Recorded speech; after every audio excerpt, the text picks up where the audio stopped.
tangled and entangled and creates a more sophisticated mind. But if when you have a simpler mind, not a very complex mind, a mind which is very much closer to a radiant mind, this message could be grasped very easily. We have seen these new Zooms that Aran has started for the youth.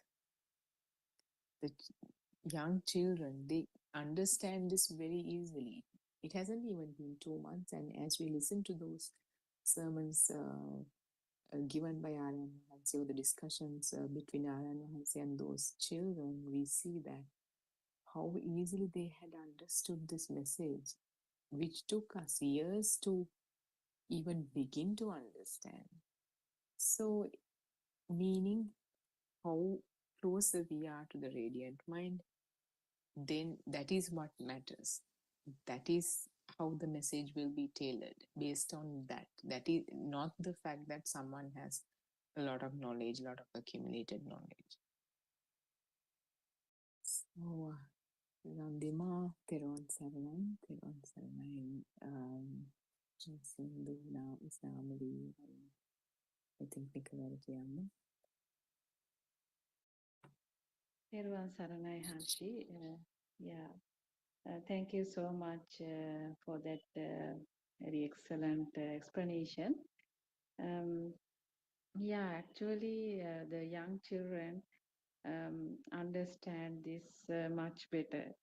So compared to grown up, because the grown up world is much pressed. It is the pressed mind. Mind is not very much pure. Mind is obsessed with a lot of worldly perceptions. The world has become real, and that has practiced for so long, and so find it difficult to understand the reality behind the real world. So all the time, the chance of getting deluded by the illusion is quite high for these grown-ups. Because the mind is some vibration. Mind, so what's the mind? Mind is kind of some bandwidth, like, so some frequency, some wave, some power. That can be lust, that can be hate, that can be desires. So all these are sort of, you see some ups and downs, but um, but but that carry some same level of power. So what is this same level of power? That is this existent field, or the alive field.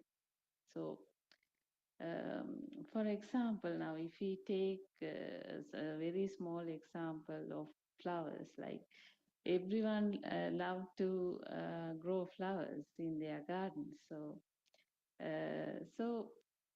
but now see, let's assume some grow a plant, and after some years time, the bush is very nice, filled with so many flowers, and people, neighbors around, relations visiting or visitors sees this, and you see they started picking the branches, and maybe they start picking flowers. So what's the kind of feeling one would experience in that moment? So in that moment, someone can feel bad. So sometimes hate can develop, some deep pain can come. So as if like someone cut my hands, like so. When the branches are, you see, taken out from the bush, so someone feel like, so what is this? So this is the mind, because how how this kind of a feel calm, because that flower will not last. I mean, it bloom in the morning, and it ends sort of at maybe at the evening time. So why so much, you see, um, so much unhappiness one would experience in relation to just a flower, because it knows very well, I mean, it's not a permanent thing. It's highly impermanent in nature. So that's why this permanence, impermanence, you see, all this is a field. Because as long as this flower, to what extent one's the one's association, that is this perception. So flower is the perception in the present moment. Flower is your world in the present moment, but the flower give rise to so much ill feel. Why? So you were very happy in a minute before, but when you see the flowers up, somebody picked the flower and not you, why that unhappiness come? Because it is this perception variation. Because it is the person, you, who plant that flower. In that moment also, look, it is me there. It is self there. And it is me who water the plant. It is me who manuate. It is me who protected it from maybe some other weeds or some any animals and so on. So it is in my plot of land maybe. So everywhere it is not the water, it is not the tree, it is not the soil. So everywhere some other thing is happening. That is me. It is the me getting grown up each and every point place. So this is what happening. We really feel like it is the flower, but but without um, without somebody's intervention, the underline, the base that me, self, feel, the existent feel has developed. That's why the present moment flower is the world, but behind that there is a big story of self, big story of a life feel. So this is what is happening. This is the perception becoming stronger without somebody's knowledge or without somebody's intervention. So that's continuously happening. So that is just a flower. Even if you have a cat or a dog, same thing can happen. So it is not about having things. It is not about you see. It is not about understanding the thing. In this world, things you see has no meaning, because none of the things are really experienced. What is experience is this mental fabrication or this mental illusion. But that illusion becoming stronger and getting heavier is the problem here. So once it comes to very high level of illusionary power, then it's very highly difficult for somebody to believe that it is not in outside. All the time the feel comes like everything is there in the outside, like. But the reality, when someone sees what's really happening here, really it is just a moment created by the senses. So it is the sensory world.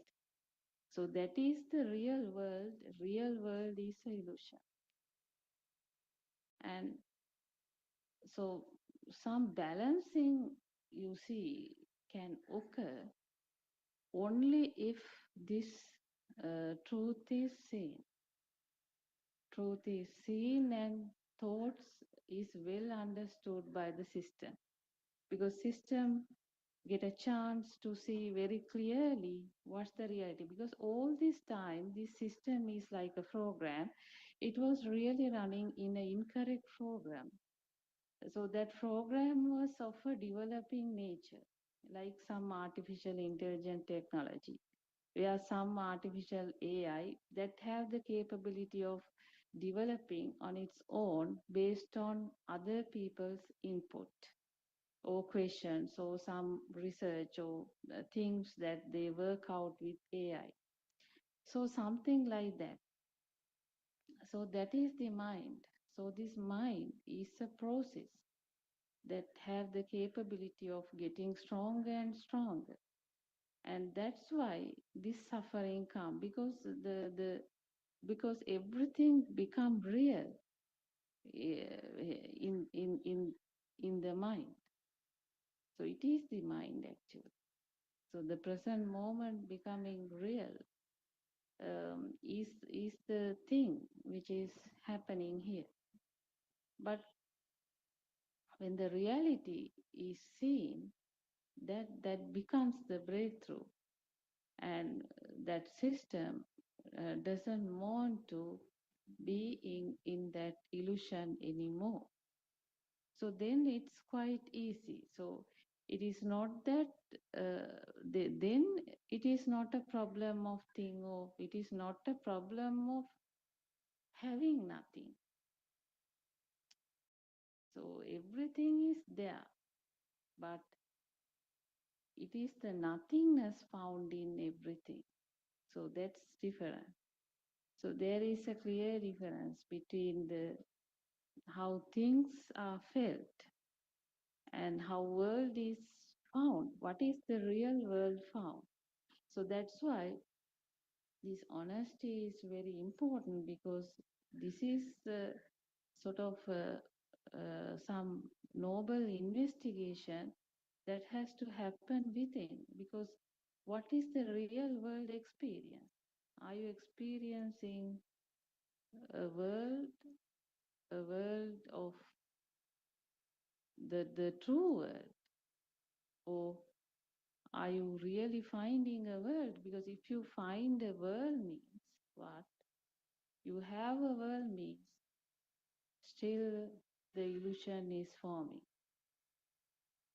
That's why the honesty is very important, because there is no any other way. No one can judge, because one can say, because if someone is asked like, how do you feel like, there is some um, you see some image of mind, image of that and this, so that can come out. So therefore the soliloquy is the, I mean, one can have a kind of insight to see what is the reality, how, what is this present moment. So in this present moment, it is not like a focus mind, but whenever the world become real, that must be seen.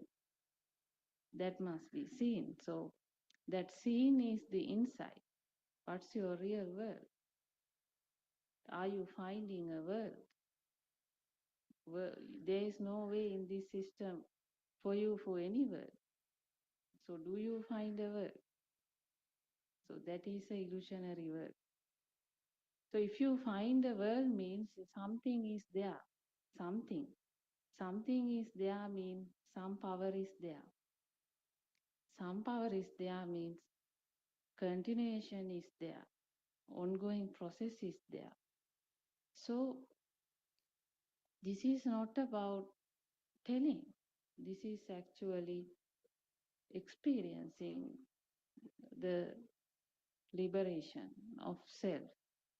So then only one can really frankly talk about. You see, one can really talk about a kind of a tranquility, kind of a permanent relief. There is no permanent relief until, because the this world is the one, because what is the real world? So this world, there is a strong misconception that the world is real. So that is this existent field. So this existent field perception has to drop. So that has to drop. So that is the disconnection. That is the sense of disconnection from entire samsaric cycle. That is the relief of pain. That is the relief of major suffering. That is the relief of thought burden. So human can't do this. Mind can't do this. So only where is something is happening here. So everyone is suffering in the same field. It is not. It is not two films here. It is the same film. In the same film, everyone is suffering. So if the if this film, understanding the film is the only panacea for us, the only help for us. So only way to get out of this cycle effect. That's why this piece of message, as Harshi mentioned very clearly, grasping this message is very important, because that understanding, uh, that understanding is not complete until this transition occur. Because unless otherwise, what happened? There is so much delusion here that everything is permanent. Like there is a permanent perception behind every formation. So, so that nothing is real is the opposite. So then that has to be felt in and out. So that's why um, this Dhamma is very important to feel the reality behind every formation. So at least just one thought must be seen in and out crystal clearly. So and this everything is real, has, it is nothing found real here, has to be felt in and out, and then that is the one which get pop out, like the transformation, like so the reality is felt as the reality itself, and then only there is no way that power can form. So so it's a very beautiful Dhamma, um, and every moment there is a chance for everyone with this Dhamma for greater relief from suffering. Because whenever this perception carry the illusion, or illusion becoming real, or when there is even power either, like, so it's provide a greater way of um, seeing what really happening behind all this. So then the perception will not be a burden anymore, because this perception is the ignorance here. The perception is the drushti here. Perception is the misconception here. So it was like everyone is in a cage, because once someone is in the cage, you can only see the film created inside the cage. So this term provides you way out of the cage, because you find um, this cage is not meaningful. This film is not real. This film is the illusion. So it is really worth. Yeah, I can see Dr. Ravi is also joined. Harshi, Thiruvan Saranai. Dr. Ravi, we would like to listen to you as well. Thiruvan Saranai, Harshit Thiruvan Saranai Nandima. Thiruvan Saranai Arenas, Thiruvan Saranai Ram. Yeah.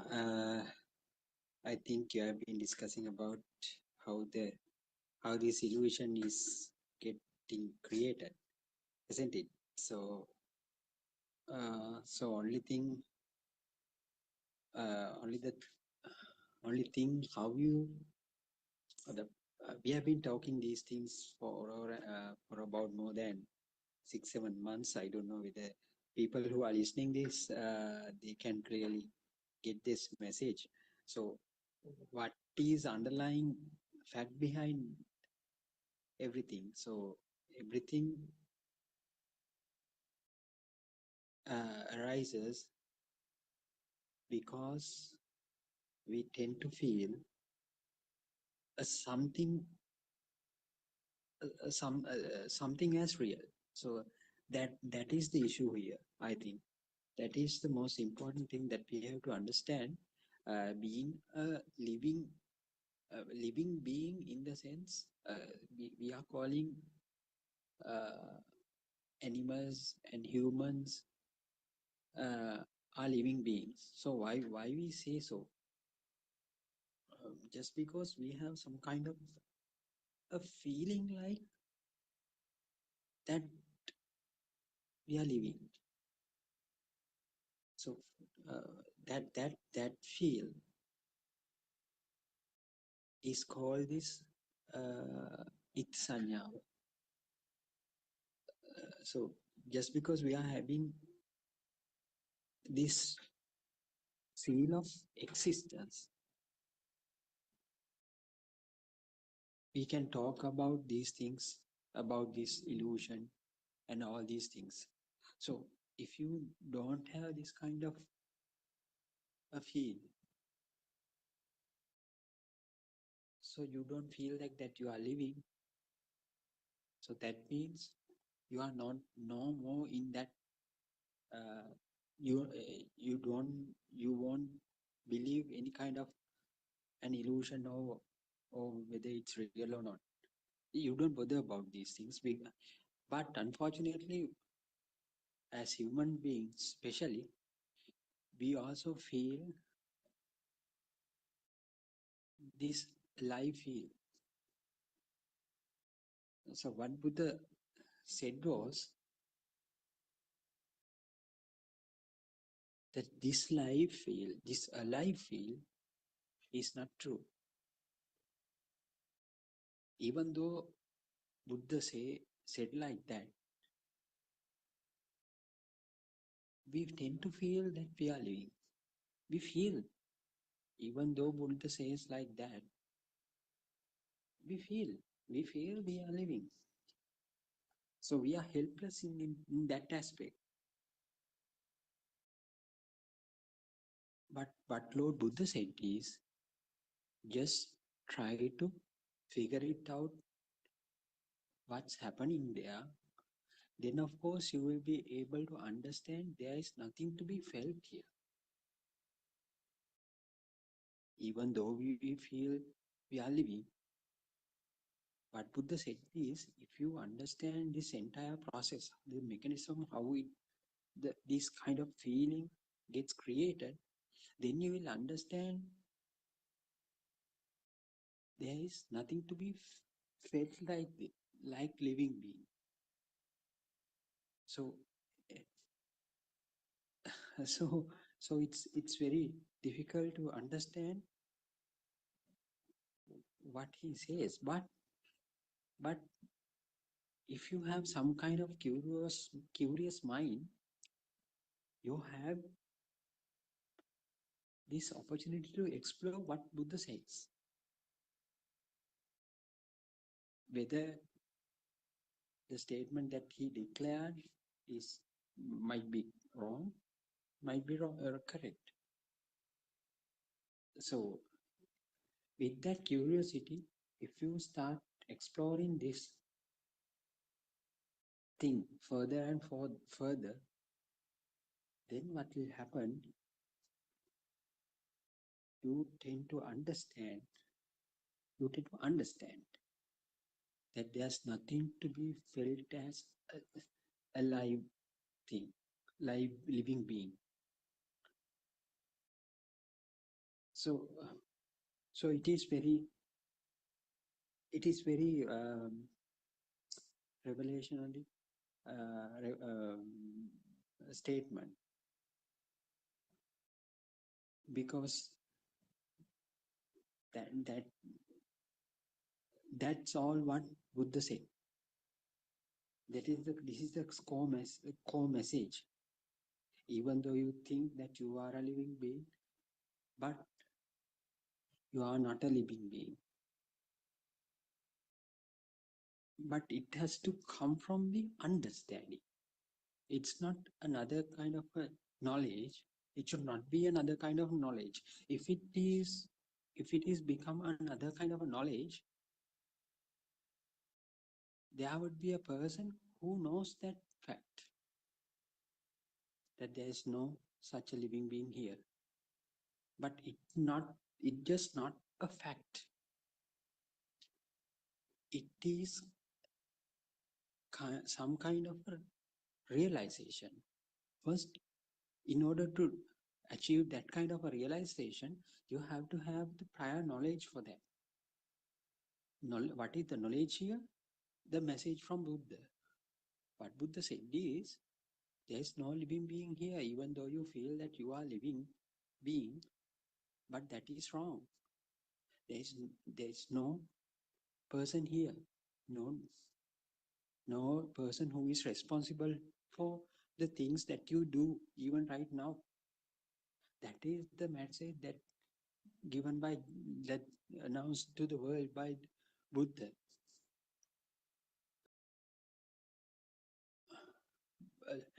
So what is our part as listeners, as followers of Buddha?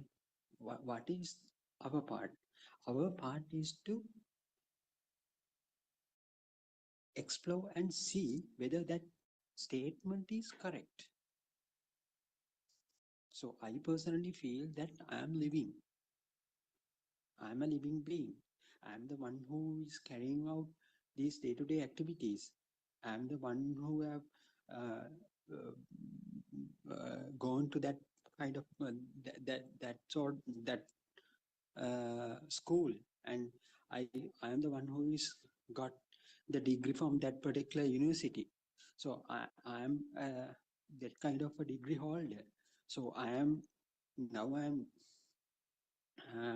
practicing as a doctor as my career.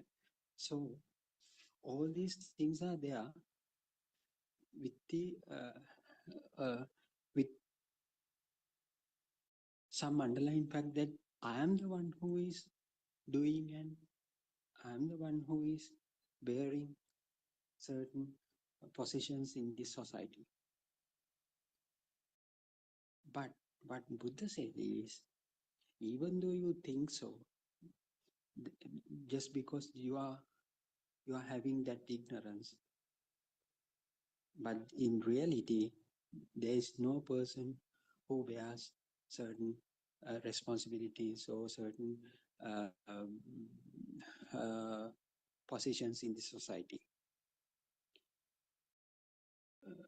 In order to do so, in order to have the proper realization, what you have to do, we have to conduct our own experiment within us, whether that statement is correct. whether that initial statement is applicable to ourselves also. So it has to, so this this experiment, it is kind of an experiment by involving ourselves,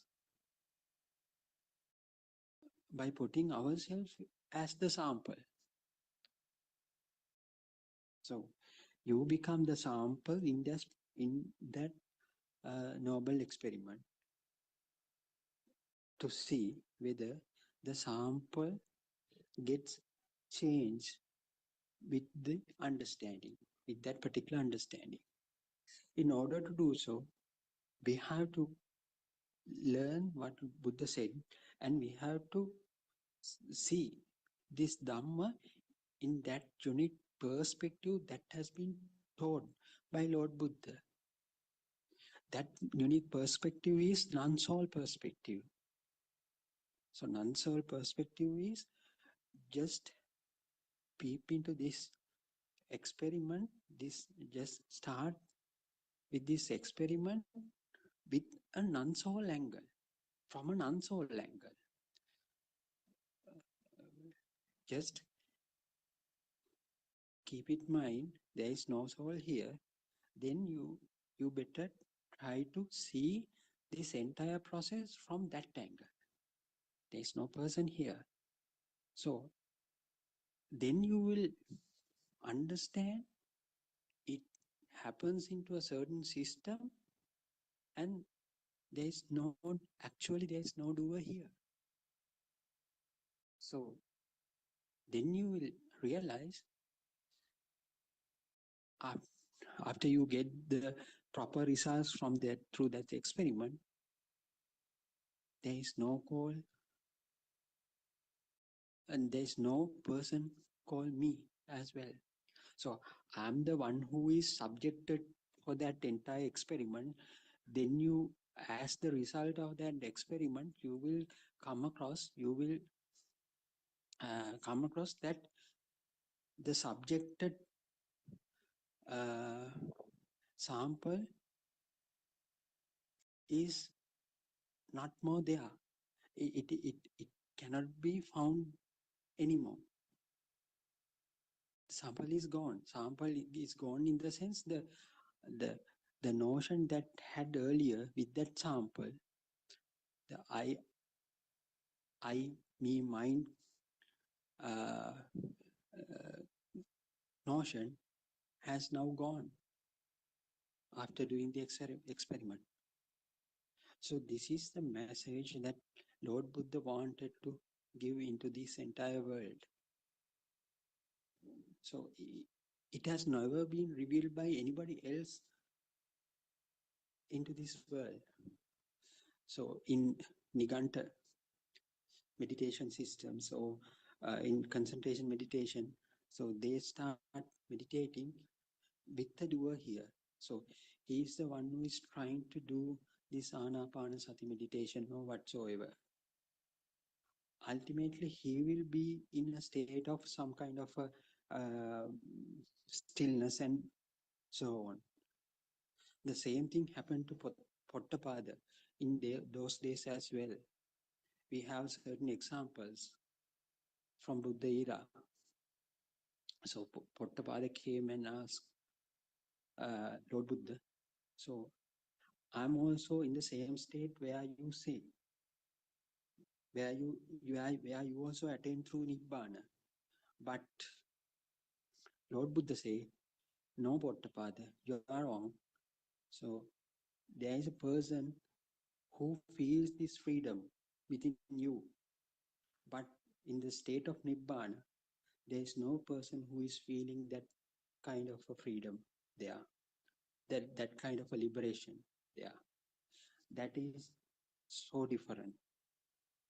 Still, you have the probability of coming back to the state of mundane world.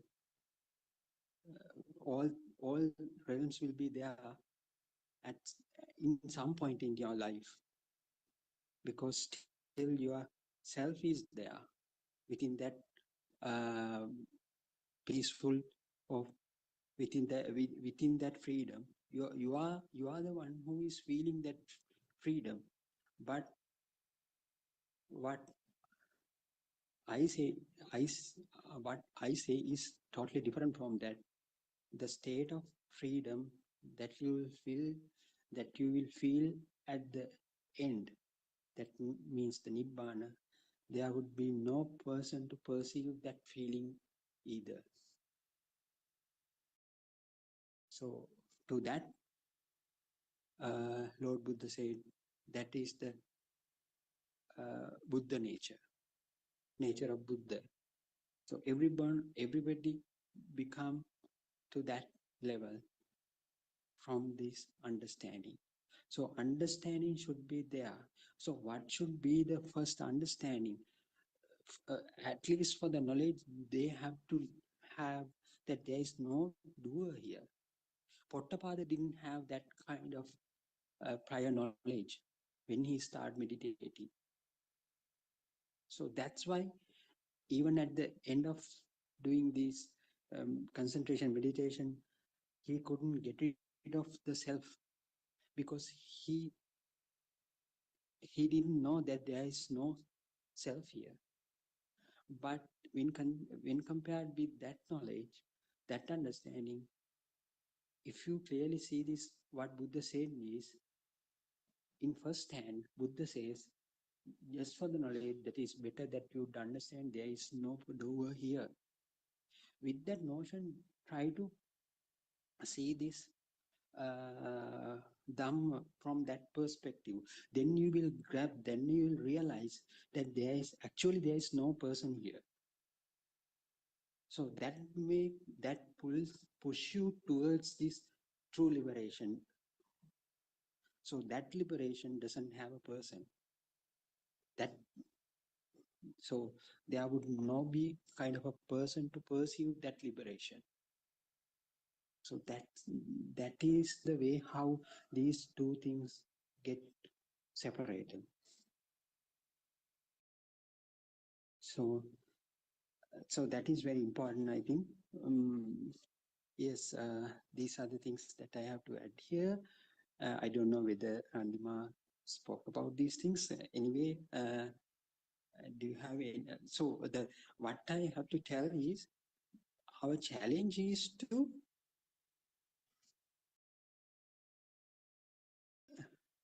how you should get away from that actual feel of aliveness. So we still feel, if I touch my head at, with my left hand, I still feel this is my head. So so that makes me to sense that I am still living. That's why we tell I am a living being. When compared with the dead person, even we touch this cadaver, that dead body, he doesn't or she doesn't feel that we are touching him or her. But somebody comes and if somebody comes and touches me, so I feel somebody came and that feeling. So that makes me to feel that I am living. But what Buddha said is that feeling is also not true. Because of the ignorance, you get that certain feeling. So what Buddha said is, there would be no difference between a died person or a living person once you understand this Dhamma. So, so that is very beautiful, because the alive feel will fade away once you understand. So that doesn't mean that you completely get away from these day-to-day activities and your loved ones and all these things. No, until our faculties are there, until we exhale our last breath, it will remain as same. They will remain as same. but it won't change your interactions, your father, mother, brother, those responsibilities that you can carry out as usual. It won't change, they won't change, but with the understanding, you tend to feel that you are not, you are no longer a living being. So for a mind, it's difficult to grasp this fact. But if you come and see this Dhamma, you will feel that you are not a living being anymore. So I think this is very, yes, that is never heard before Dhamma. That we can say that, yes, we haven't heard this before, but that is the truth. It is not just a faith. It is not, so we don't become a follower blindly of Lord Buddha.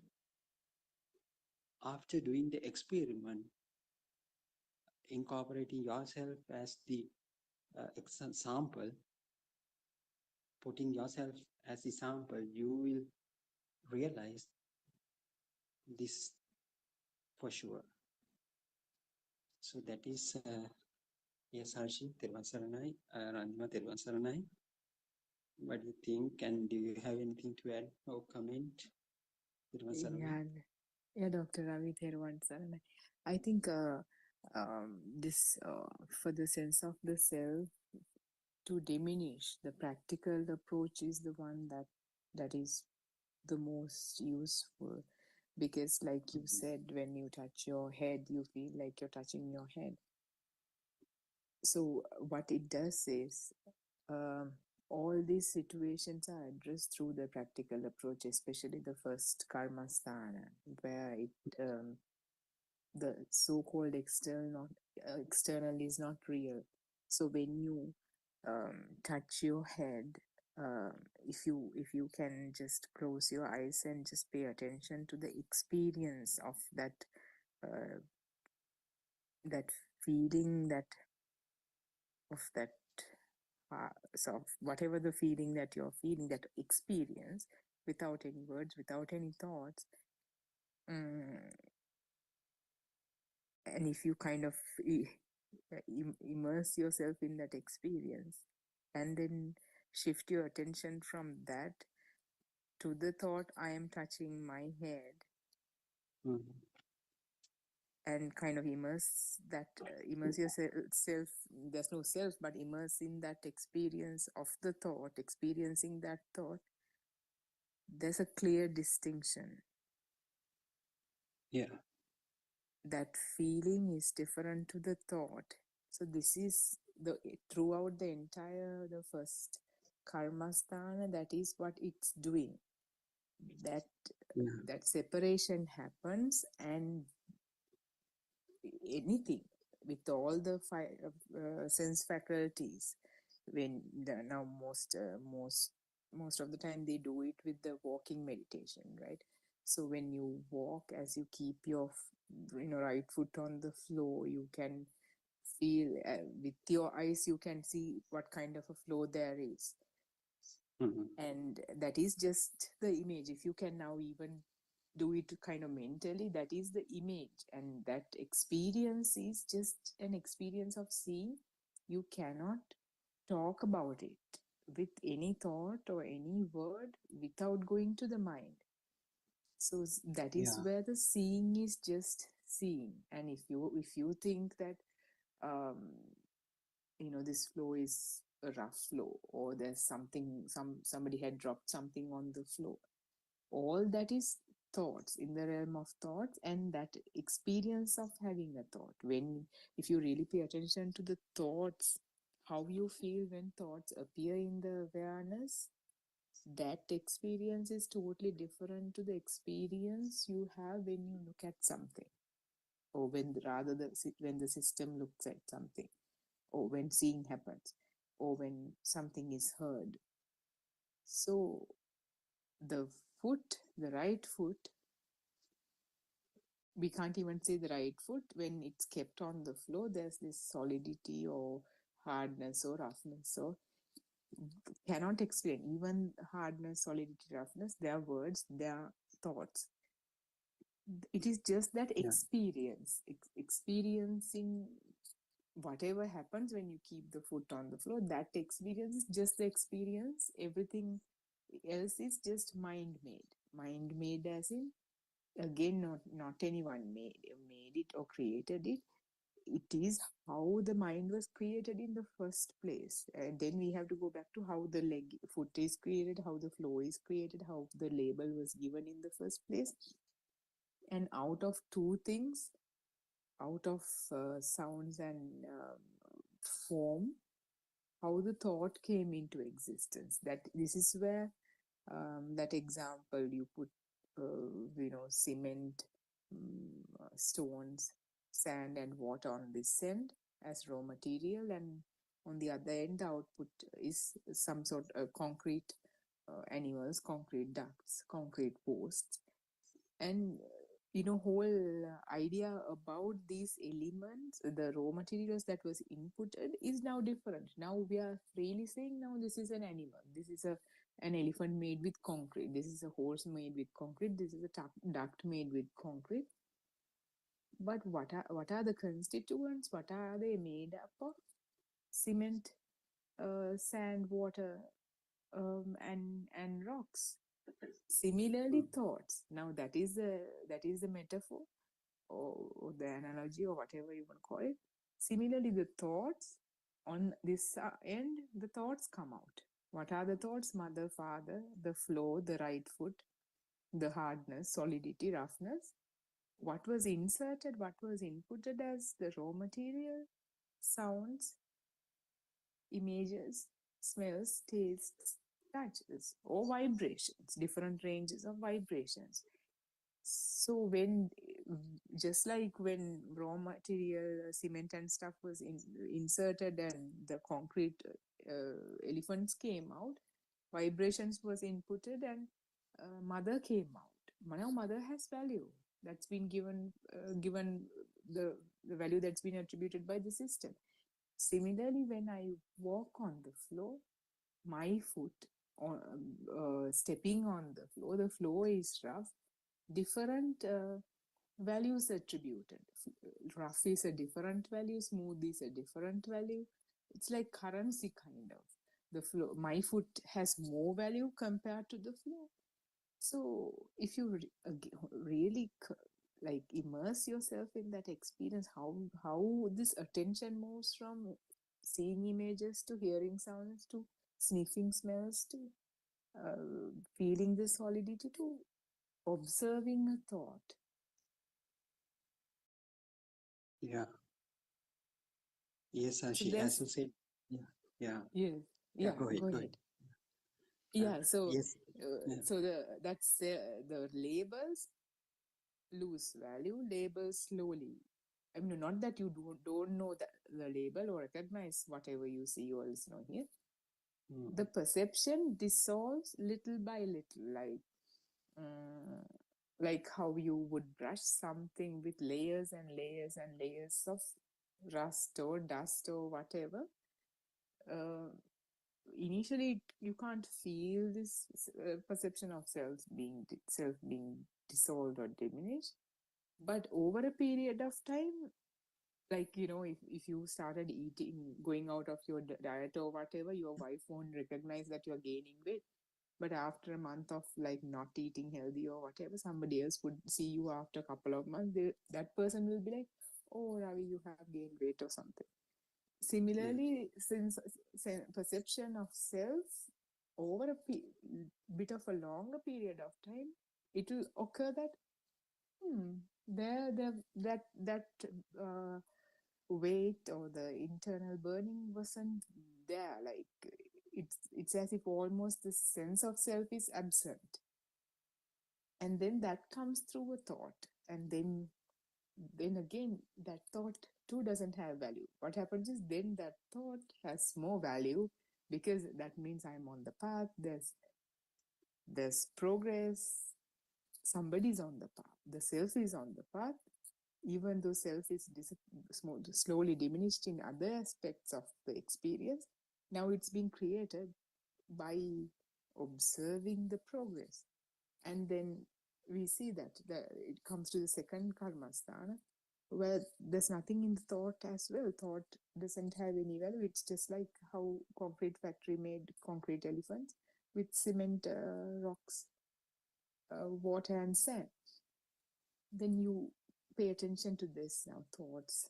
Now most of the external has no too little value. The thoughts are again all kinds of thoughts, all comes in all colors, forms and shapes, like mother thoughts about mother, romantic thoughts, um, thoughts of jealousy, thoughts of anger, superiority, whatever it is.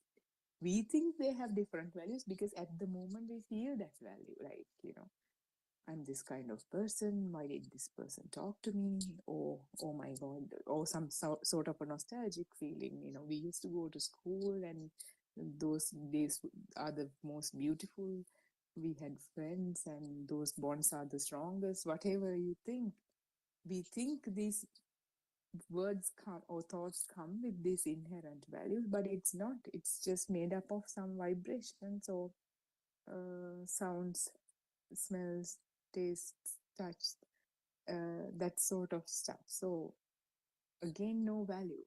Uh, some value is being attributed to something that never had value.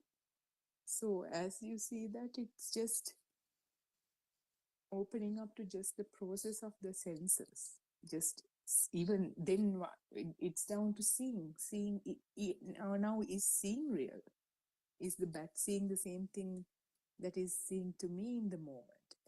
Is the dog hearing the same thing I'm hearing? It's our own limitations of or the capabilities of the senses now, or the fact that sound is just a vibration. The contemplation and that penetrative insight in the moment. How is sound? How does sound become a vibration? The function of a pitchfork. How does it work, and how can the sound work the same way, and how's the experience of listening doesn't have any words in it. So that kind of contemplation and the practical approach slowly makes dissolve the self and kind of shed light on the fact that it's just a function of the sense faculties, the whole experience. And it doesn't even mean there's something called sense faculties. Sense faculties meaning seeing. Seeing is nothing but a bunch of vibrations. It doesn't even happen at a far distance. Like, it's just like a projector. When you have the projector and it's projected onto a screen, if you take the screen even further away, the movie moves further away. If you bring the screen closer, the movie comes closer. So our projected vision is also like that. It's created in the eye, and visible range of light. So that kind of contemplation and penetrative insight, and how if you have listened to that, there's a nice video on YouTube called Virtual Barber. You have to wear headsets, and if you listen to that, it feels like barber is cutting your head, and he's going around your head from left to right, top to bottom. And this is just a vibration created in the vibration created in the earphones. And how is it capable of giving us the illusion of somebody moving around our head? So that kind of contemplation, I mean, really contemplating, uh, how is it? So really inquiring, is that true? How does it happen? Really, like really questioning within you and try to see the answers within yourself. really helps in the process. Sometimes you see most of the things, certain things we just go to uh, just play with knowledge, and some certain under realizations of the Dhamma is kind of breached with just knowledge, because we haven't done that particular contemplation. We have kind of avoided or not done that contemplation yet. If we When we try to explain, there was a nice example recently when Narayana Maharaj asked about what is the truth. The way those mothers answered the question, whoever answers that question, the answer that comes, that is where they are in the journey. That is that is like the indicator. So if someone says, because that is how we walk this too. When I started with there's no thing called mind. Say when Aran, so if at that point, if Aran Mahansi asked, what is the truth? My answer would be, there's no such thing called mind. And further down, there would be, there's no one called self. Whatever we understand, whatever the understanding we hold in the moment, that will be the answer. As time moved, as the fact that there's no mind is created in the moment is more clearer, then there's a fact that there's no external world, there's no self, or rather they are creations of the faculties in this moment is clear, then that will be the answer to that question. Yeah, that's all I wanted to say, Dr. Ravi. Yes. Yes, that was very nicely explained by you. Yes, that is great. So as you said, ultimately, what we have to know is, we are, even though we tell that we are living, what actually happens here is, we take some kind of experience to a thought. So the thoughts are made by our own minds. So thoughts are not real, but experience would be there until we'll realize this completely. Experience in the sense, as Harshi said, when you move on a when you walk on a tiled floor, we feel the hardness of these tiles. So then you step onto a place where wet area, then you feel the wetness of the floor. But so what we initially felt was the hardness, or the hardness of the tile, and then we felt the wetness. So all those two things are experiences. So on top of that, we make huge heap of thoughts that I I walked into that area. It was a tile floor. The consistency of tile is the hardness. And also, so tiles are so hard because I stepped next into a wet area. Uh, that's why I felt the wetness.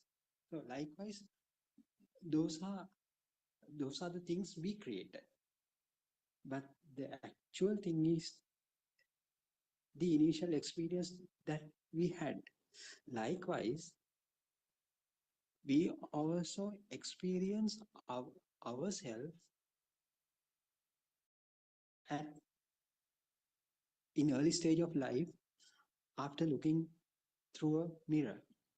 So then we have some kind of constructs in our mind that we experience a kind of figure or a shape and colors in that reflection. So we tied up with the thoughts. So this is me, that is me, likewise. So then all comes in this very this moment when I step on the tile floor. So I am the one who is walking in this tile floor. All these things are uh, thoughts. They are created within our mind. So they are thoughts. But the experience is the firmness of the, the solidness of the tile floor. So the rest of the things are all created by ourselves. So that's why Lord Buddha said, we are living in a thoughtful world, full of thoughts. Chitte niyati loko. But this world is not real. Only the experience. Actually, if I myself become a thought, so how would there be a person to perceive that the firmness of this tile floor? No, just the firmness only. Or if you step onto the wet area, just the wetness only. There's no person here. So that is very difficult to mm, grab suddenly. But if you think in that line, it is not hard to figure out either. So, so it so there is no the me my mind is also a construct of our own mind, which had been tied up to the initial experience that we had after seeing through the mirror. That is also experience. So to that experience, the new experience tie up. Then you create a huge kind of a story. That story is completely a man-made one, mind-made one. So there is no truth in it. So that point we have to understand. So we are completely, we are living in an illusionary world that has been created with thoughts. So that understanding we have to have at the beginning. It seems so. So then you will then the path is clear for you. The path will become open for you because you tend to feel the real experience without the uh, uh, mental constructs. That doesn't mean the thoughts would come. That's all right. But you know, there are no real value in that thoughts. So you from bottom of your heart, it doesn't come to assign kind of value to those thoughts. So it comes through the understanding only. Even though I say, if you listen this as another kind of a piece of knowledge, that won't help you to get through this illusion. Just contemplate initially, then you will realize, yes, wow, what Lord Buddha said was very correct.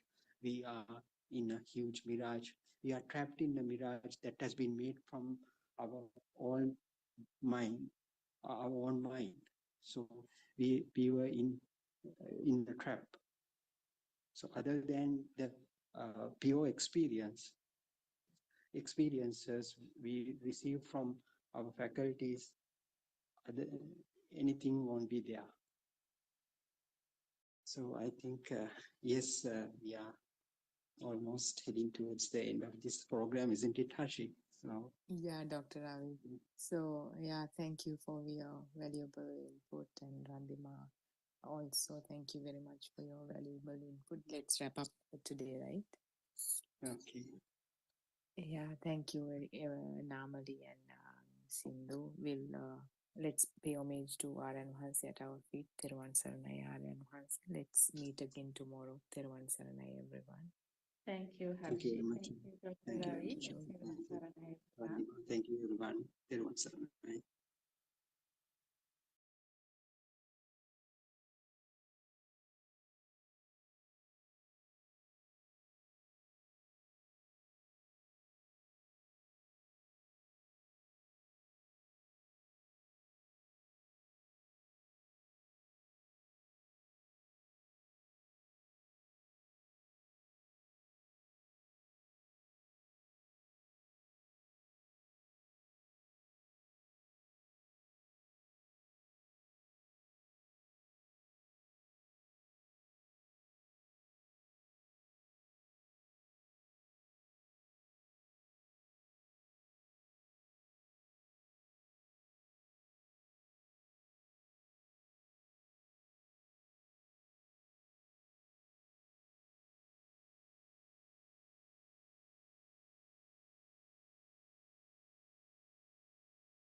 Good morning, dear Dhamma friends. Theruvan Saranai.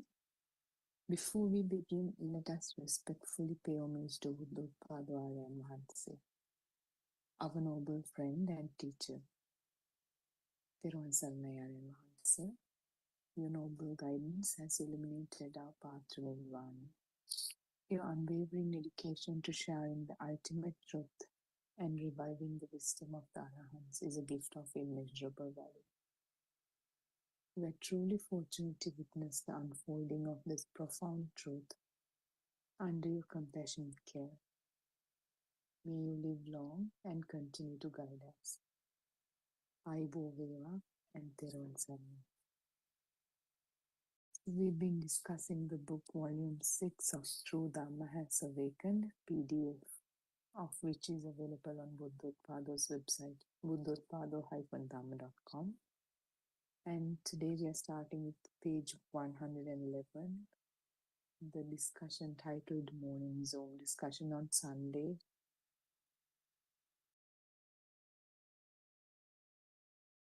October 8th, 2023. Participant, Theruvan Saranai and Hansa. I pay my respect to you. My question is about the concept that is not possible to warn anything, which you also explain according to the Buddhist philosophy or doctrine, Nisato Nijivo Sunyo. Now we have received a pension from the government. Please tell me about that. Aryan Vanse, you're a layperson. You do not take only the four necessities for living. You ask this question because you're still holding on to the notion of an individual self. If there were an existing self, everything would also exist, including salary. When we say Nisato Nijiva Sunyo, no self can be found. An Arya does not face this problem. It can be compared to the blowing wind. There's nothing to hold on to and no inherent value in anything. For an example, when watching images on TV, they have no real impact or effect on me. Everything is available. However, the senses are neutral and therefore the feeling of a self does not arise.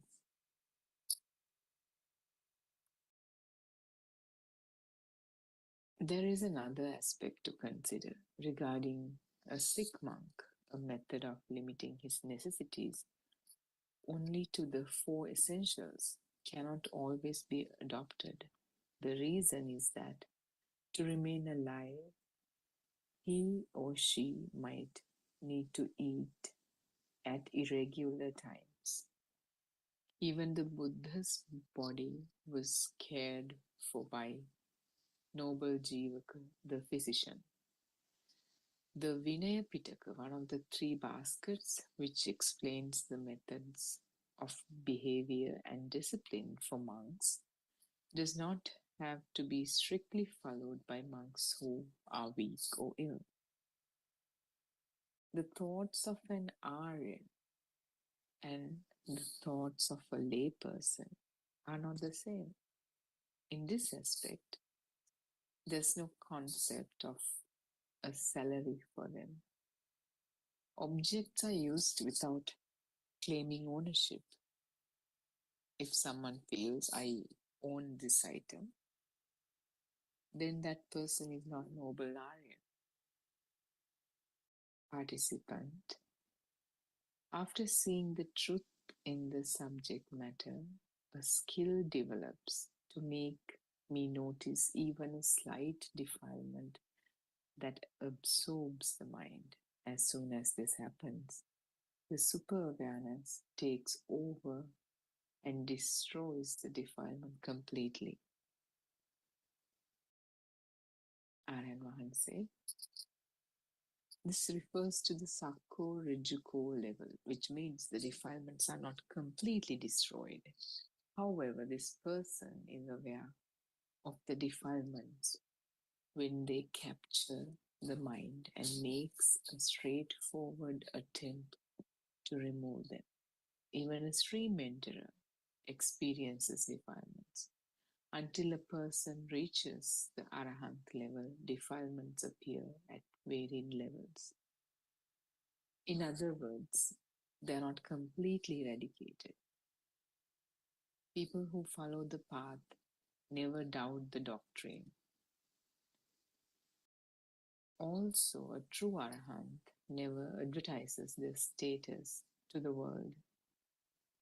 If someone publicizes their spiritual achievement, that person is not an Arahant.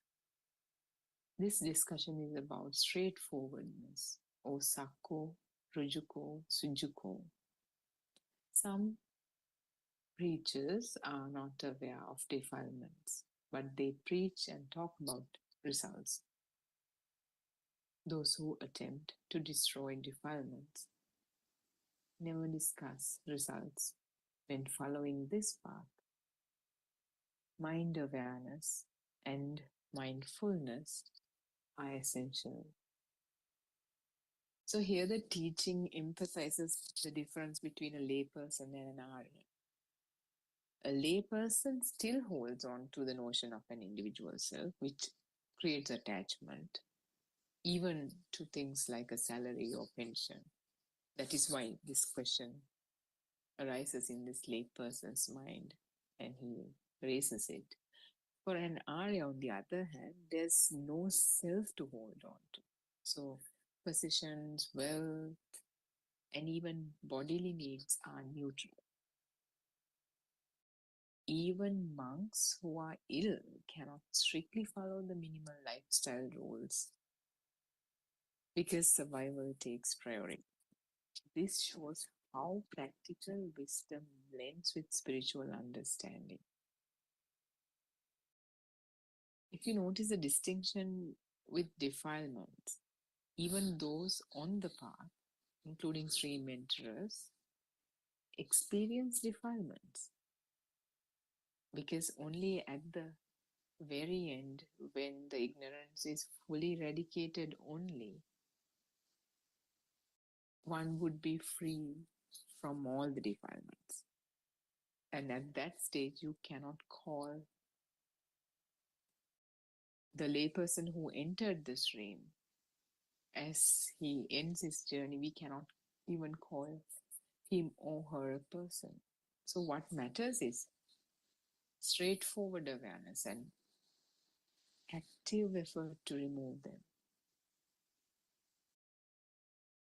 A true Arahant never advertises their status because, like I said before, when one becomes Arahant, this the notion of the self is completely eradicated, and there's no person who got to any fruition, or there's no person who got to the Arahathood. That status of a person or the notion of the person is no more. So there's no need to advertise the fruition that I'm Arahant and I'm one non-returner or whatever it is. That kind of need is in a layperson because they draw satisfaction or pleasure through that kind of status. Because there's a person to whom these things are, a person who achieves these things for a layperson, in the mind of a layperson. So that this is why mindfulness and self-awareness are critical. They ensure that the effort to purify the mind is genuine, not performative, not to gain anything out of it.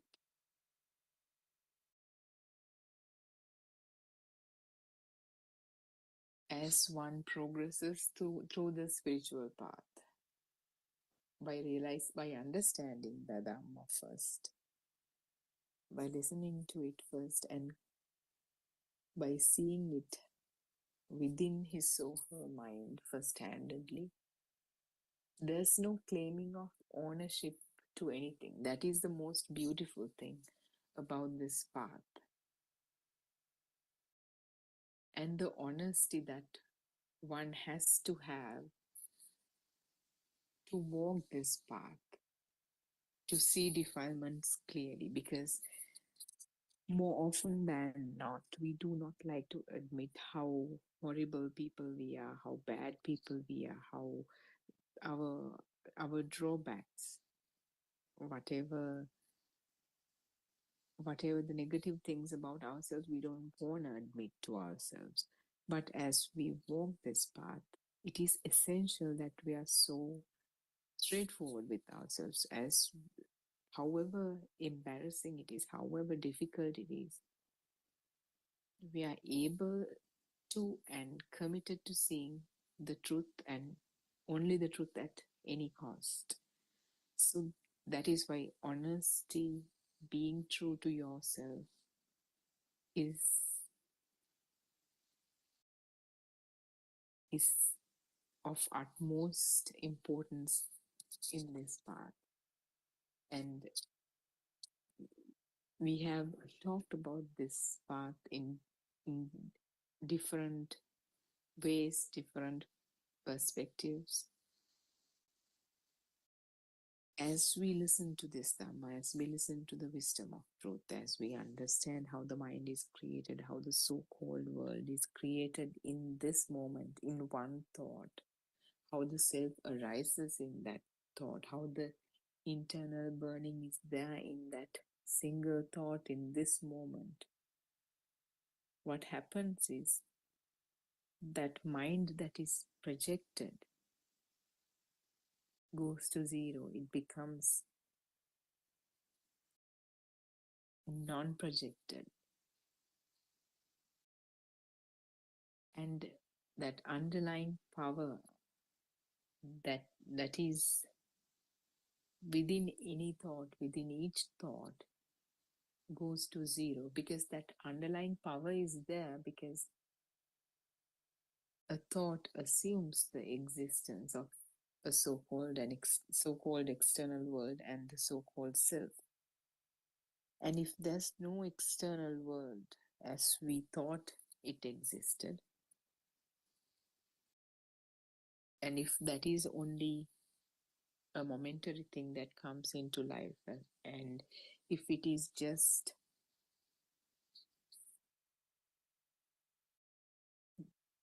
something that appears in the moment due to fast vibrations, it's a mirage. This that fast vibration gives rise to something, feels like something's out there,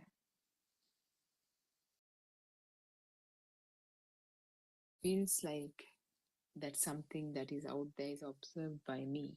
This duality is created because of that speed. And it's, however much you contemplate, it's very difficult to understand or realize that, you know, I'm seeing, I'm hearing, I'm smelling, tasting, touching. How can it be not true? But as you understand how the mind is created in a very deeper way, or in a way that makes sense to you, it varies from person to person how that understanding comes about. But when this is understood in a way that it makes sense, there's no power, there's no need for it to be, um, it's something like this. If you are playing in a dollhouse with a bunch of kids, they offer you food, and you say, "Oh, that's very tasty, I like it. How did you make this food?" When you say these things, it is just to be playful and just to um, show that you care to the child. But within you, you do not believe that this food is tasty, or you do not have a genuine curiosity as to learn how this food is prepared, to learn a recipe or whatever. So, meaning that internal burning is not there, or that assumption that this dollhouse exists is not inherently in that talking, in those thoughts. Similarly, as we understand that this world is a mirage, this world is an illusion, the so-called self is an illusion, we still continue to do whatever we've been doing in this life. Because just because you realize this truth doesn't mean whoever else is around you understands, or whatever the responsibilities we have, we continue to perform them. Yet you behave as if you're in this dollhouse playing with kids. You don't have, when you know that this is not real, you do not have a genuine curiosity to explore it further or indulge in it any further or whatever. Only if it is required by the situation, you would just act accordingly. But there's no real relationship with it. There's no internal burning that is caused due to it. It is said that the Arahant lives in Arahant transcends this world and the other world and lives equally in both worlds. So that is what that means is when a realized person, a realized or Arahant would live here, nobody would be able to figure out by just looking from the outside or by the external looks of an area. No one will be able to say what kind of mind he or she has. It is only self-evident to the realized one. So that is the beauty of Dhamma. And as a truth, as a seeker of truth, we get to this journey because we are curious about what is this world. We have been questioning why do these things happen the way it happens, or somebody had feels that they have suffered enough and they want to end this suffering. Either way, whatever your reasons are to come to this path, to become a seeker of truth, once you stumble upon this Dharma,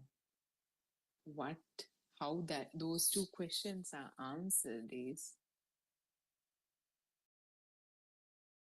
by realizing that this world is not true, that the so-called self is not true, that whatever we thought was existing, whatever we thought to be existing, was a mirage that comes into life in the moment to moment. Before listening to this Dhamma, we thought there was an existing mind that comes from some past moment in time to this moment in time, and which will continue to exist into some future moment of time. But now we know when we say past, we talk about past thoughts. If you're talking about your past, it's just a past thought. The other thing is there could be some sort of pictures or videos of past, but is a picture of the past, can we consider a picture of the past to be as a proof of past? If you look at a picture, let's say a printed picture of some trip that you took in the past. How is it the past? The picture is bunch of colors. Some colors on some board. It is not the past itself. So where is the past? Except for somebody's mind. The only other moment we can talk about a past is through a picture or a video. A video is something that you will play in this moment, and it's a bunch of colors again. And then the thoughts about the past. If you want to think about your 15th birthday or whatever, you will think about it in this moment while sitting in the same chair without even leaving that chair. So this, where is the past except for a thought that is created in this moment? Similarly, future is the same. Whatever you want to do in the future, who you want to become, all these dreams and aspirations, they're all thoughts in this moment. If you think about some plan you have for tomorrow, you will do so while sitting in this chair without even leaving this chair. So there is no past or future except for a thought in this moment. And if we zoom on in the thought that we have in this moment, it will be a single thought and it will have some information like whatever is in front of you. Let's say there's a computer in front of you. You're only focusing on that. Your only thought is about that. Even though we assume that there's a whole world in this moment, even in that thought, that there's only about a computer. Everything else, your mother, father, your relationships, your belongings, properties, whatever it is, your sorrows, they're not in that thought. So if you think about it, you can kind of access them. But in this moment, the only thought you have is if it is about a computer, that is all, that is your world. And that if we zoom on in that computer, a child doesn't know what a computer is. An infant doesn't know. As he begin to learn the language at the age of 1 or 1.5 or 2, whatever it is, then he still would look at a computer and wouldn't know that it is a computer, or wouldn't even have a thought that it is a computer unless someone points at it and tells him, son, look, that is called a computer. And that label gets tangled with the image of the so-called computer. Therefore, the mind object computer is created now. Even today, when we look at the computer, the so-called computer, the image relevant to the so-called computer, the image, the sound comes automatically, appears in our mind without even a physical sound being uttered, even without the physical name of the computer being uttered. Yet we thinking these sounds. So in other words, mind is a sound, mind is a vibration too.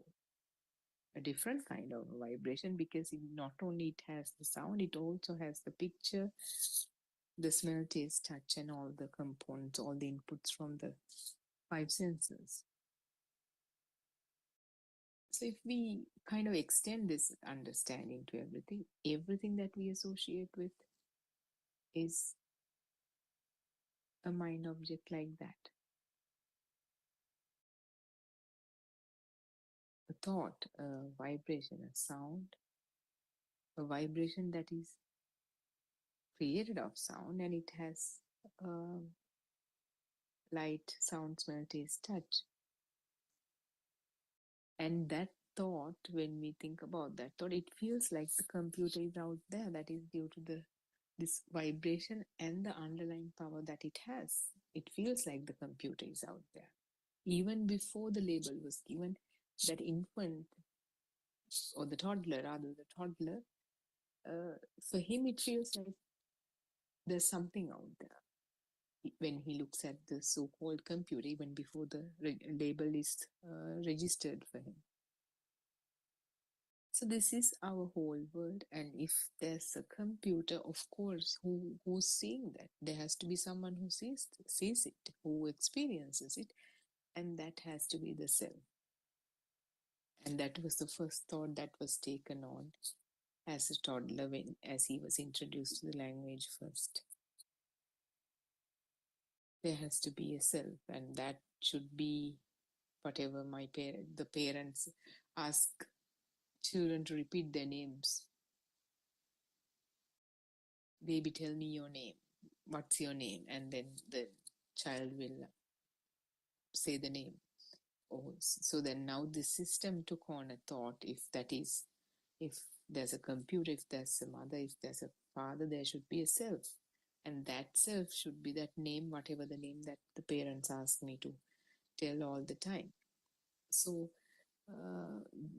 the idea of the self is established. Now the self has a name, and this child checks him or herself in the mirror and sees the face. Of course, he can see his arms and legs and all that. So he knows this self has legs and arms, and the face is the reflection that he sees in the mirror.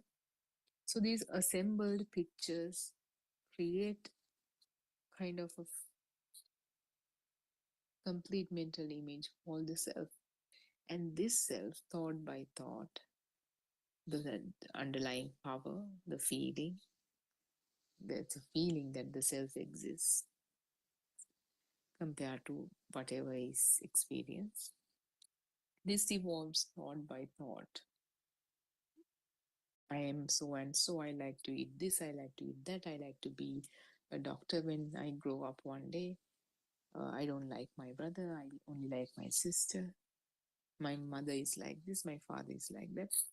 The whole story, me and my story. So once someone understands this, how this whole world is created in the form of thoughts, even the thoughts are not real, how thoughts come into existence through different vibrations, manifestations of vibration. There's actually nothing here. You first understand it in the form of knowledge, but as you begin to see this truth in action, truth in motion, these insights come to you. Yeah, that is true, that the sound of a crow is just the ears can't hear. Ears do not know the name, or the ears can only hear the sound. The name appears in the mind because at some point in time, as a child, for that sound, the name crow, that's a crow sound that is being given. And now today, as we listen to the so-called crow sound, this vibration of the so-called crow sound telepathized with uh, the vibration, the entire vibration that is given, the the entangling of the name and the sound, that whole this vibration is able to kind of call upon that entire package, telepathized. We call it telepathy, natural um, resonance, the principle of resonance. This is how the mind works. So every time we look at something, everything we've known about it, more images about it, sounds, names, smells, tastes, touches, all those information from the five sense faculties, they come alive in this moment. So when we say we think, it's moving from one vibration to another, and there's underlying power, and it feels like somebody's thinking all this, somebody's thinking this thought, that thought, and it happens continuously one after another. It feels like there's a continuous self. And this is the story, this is our story, how this so-called self is created, this self is the one that suffers. As we go through life, a lot of things happen, and as there's an assumption that something is out there that doesn't really exist, and as we assume that the pain and pleasure comes from these external, so-called external things, it is suffering to assume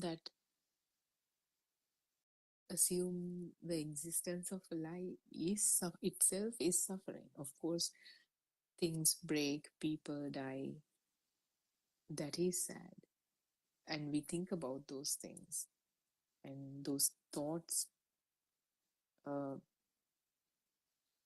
sad thoughts, they bring suffering. But even more than that, to believe that something exists when it doesn't, when it's just um, just something that comes into existence moment to moment as a result of meeting the necessary conditions, as a cause of, as an effect of meeting necessary conditions, that is suffering. So, as we see the truth, as we see the truth in the moment, thought to thought,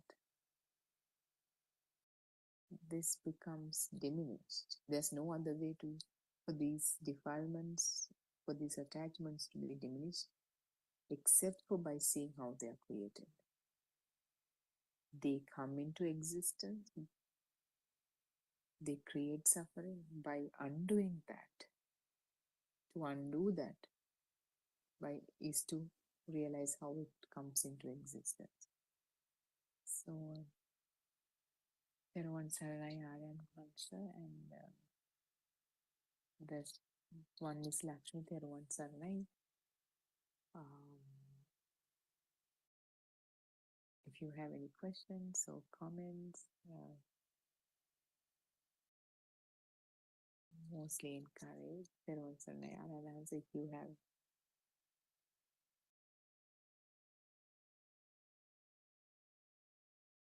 Okay, so we'll continue with the discussion until Aaron Vansi joins, or if, until Aaron Vansi is able to join. So this is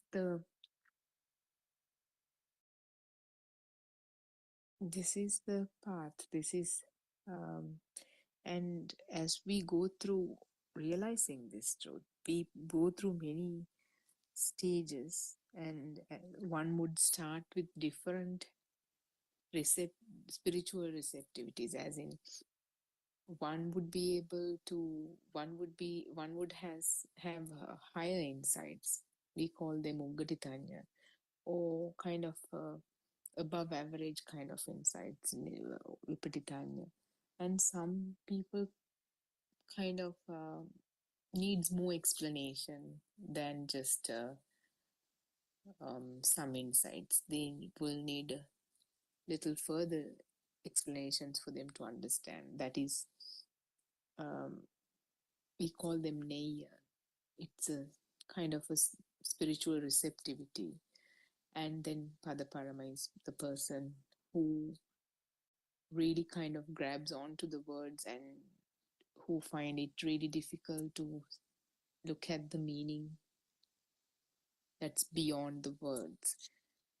Even in that state of mind, if one continues to work on understanding and realizing this Dhamma, that state could be evolved into a state where there's higher insights or Ugatitanya.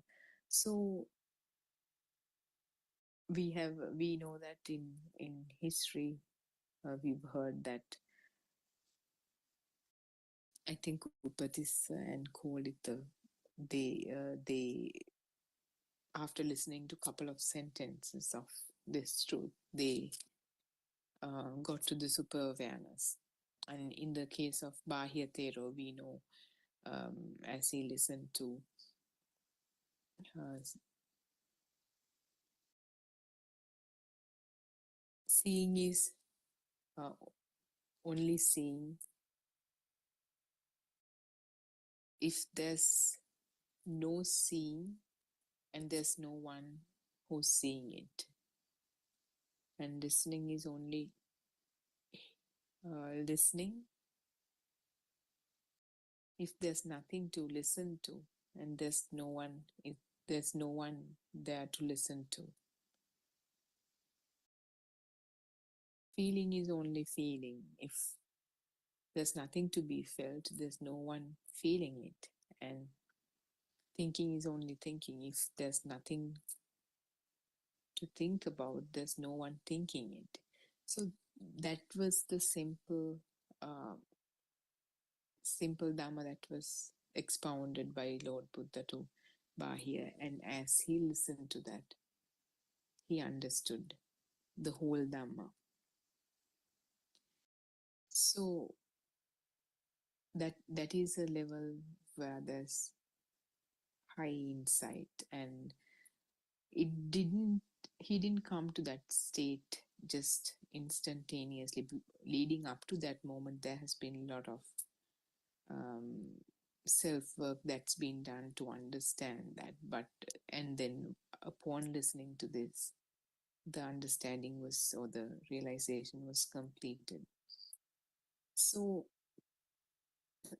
like that, we come from different stages of understanding, different backgrounds, and different realizations.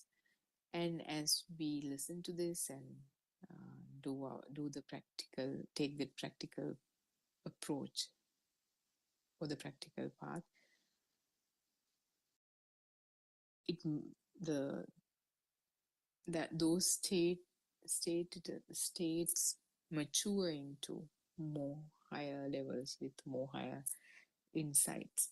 So all of us come to this path as lay people, and we listen to how the mind is created. And first we listen to how that the so-called external is not real.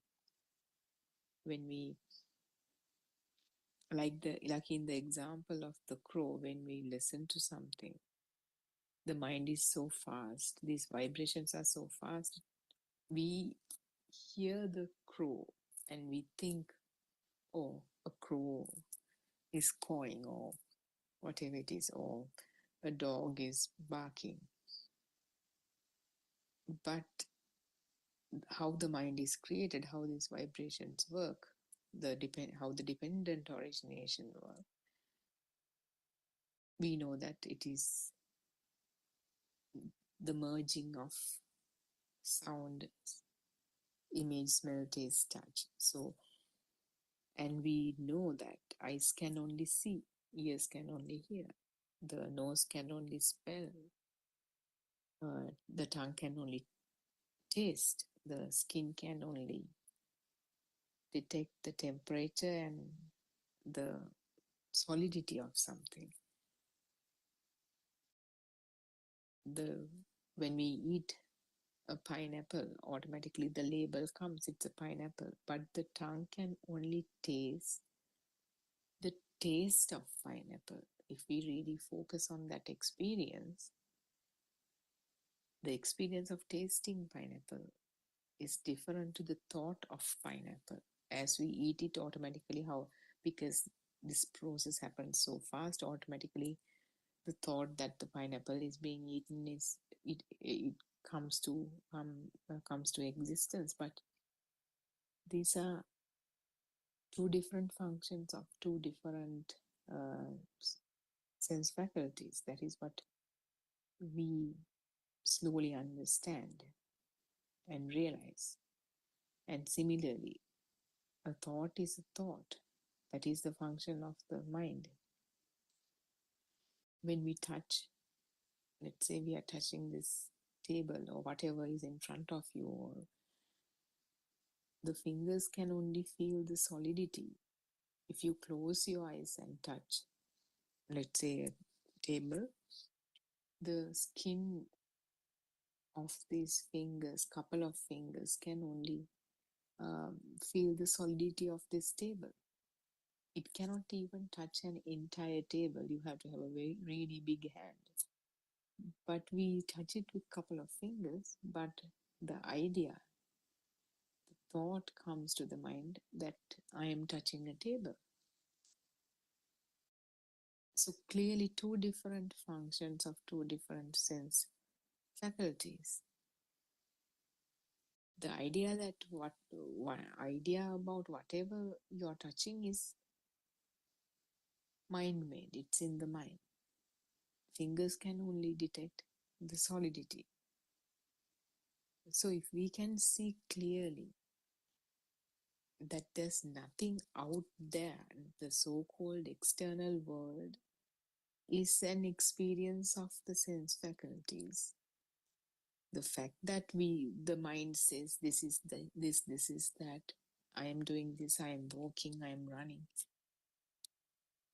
it is a separate thing. So there's no, if we look at the outside, if we look at outside, there's no apple tree or mango tree or oak tree or whatever it is. Mango tree doesn't know it is a mango tree.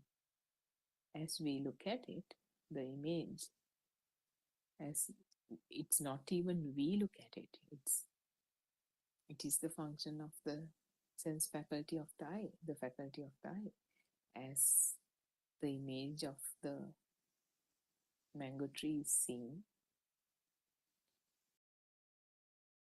the thought mango tree appears in the mind, it automatically happens, and we think we are looking at, or rather the system thinks it is looking at a mango tree. So whatever the thought is projected to the so-called external world again, and every experience is like that. There's nothing external. What is external? We can't even call it external. The so-called external is whatever we hear, whatever we see, whatever we smell, taste, touch. Somebody is frying some food, maybe let's say dry fish, and it's a very distinctive smell, and it is just a smell. The nose cannot smell dry fish, but the moment we smell it, the thought comes with it. In the same moment, the thought comes because it's too fast, but it is that thought that says, somebody's frying dry fish, must be nice. Maybe your mouth is watering too. It's a process. Nobody's doing this.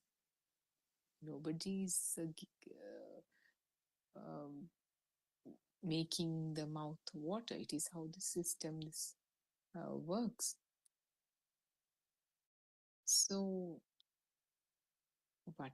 So, was the idea of dry fish external? We can see it feels like it's seemingly internal. But as we learn and understand more, we know that there's no external or internal also. Even though when we look around, even though things feel like they're appearing at a distance, it is the image is created through the vibrations of the eye. Like, for an example, if there's a projector um, showing a movie in a movie theater, the image is created by the projector, by the apparatus, but it's projected to a wall far away, and it feels like movies on the screen far away from us, but but it is actually created within the projector. So something similar happens to our images also.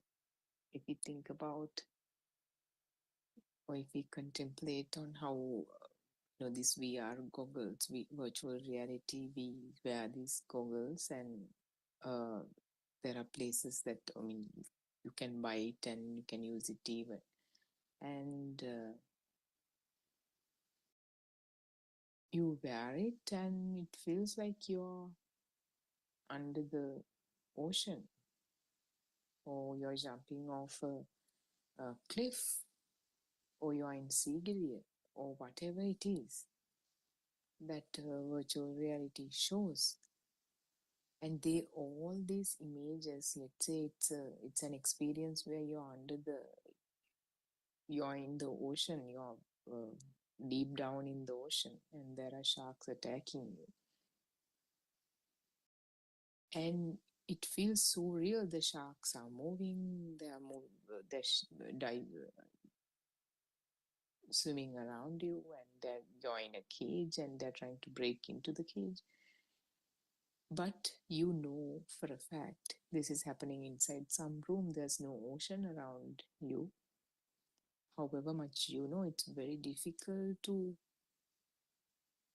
not uh,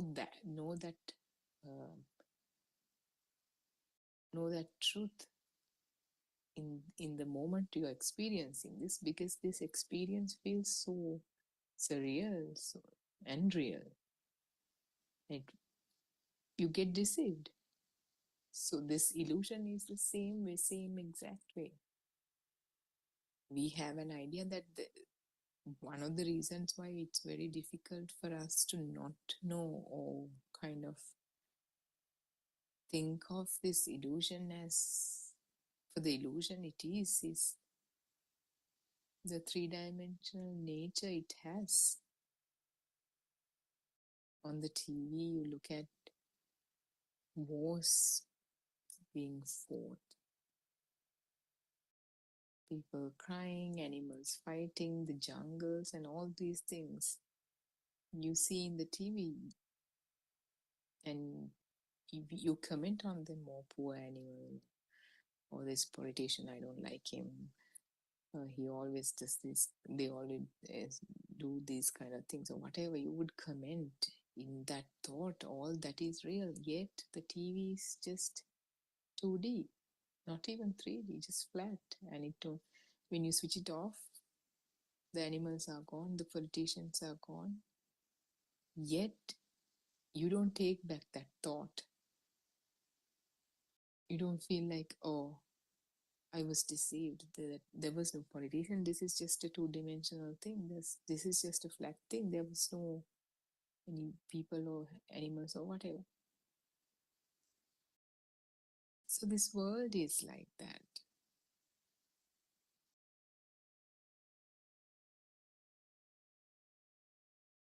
It's very deceitful. It's an illusion, and there's a lot of understanding and realization and practical approach that goes into undoing this damage that's been done, which is believing believing for something to be existing when there's nothing of that sort. One metaphor given by Buddha is, if a fireball is rotated in a circular motion, it feels like there's a firing, but there's no firing in truth. There's only a fireball because of that speed. I'm sure most of you all have this experience in Perahera pageants and stuff like that. But it's very difficult to, it's all, but is it not there? Can we say that the firing is not there? Because firing is visible, we cannot say it's not there. It is there. But what it is a fireball in motion creating that firing. So when we say the world is not there, we do not mean that a world that was there is now no more. It means the world we thought existed is just like the fire ring. Under speed, because of this fast speed of vibrations, they appear to exist.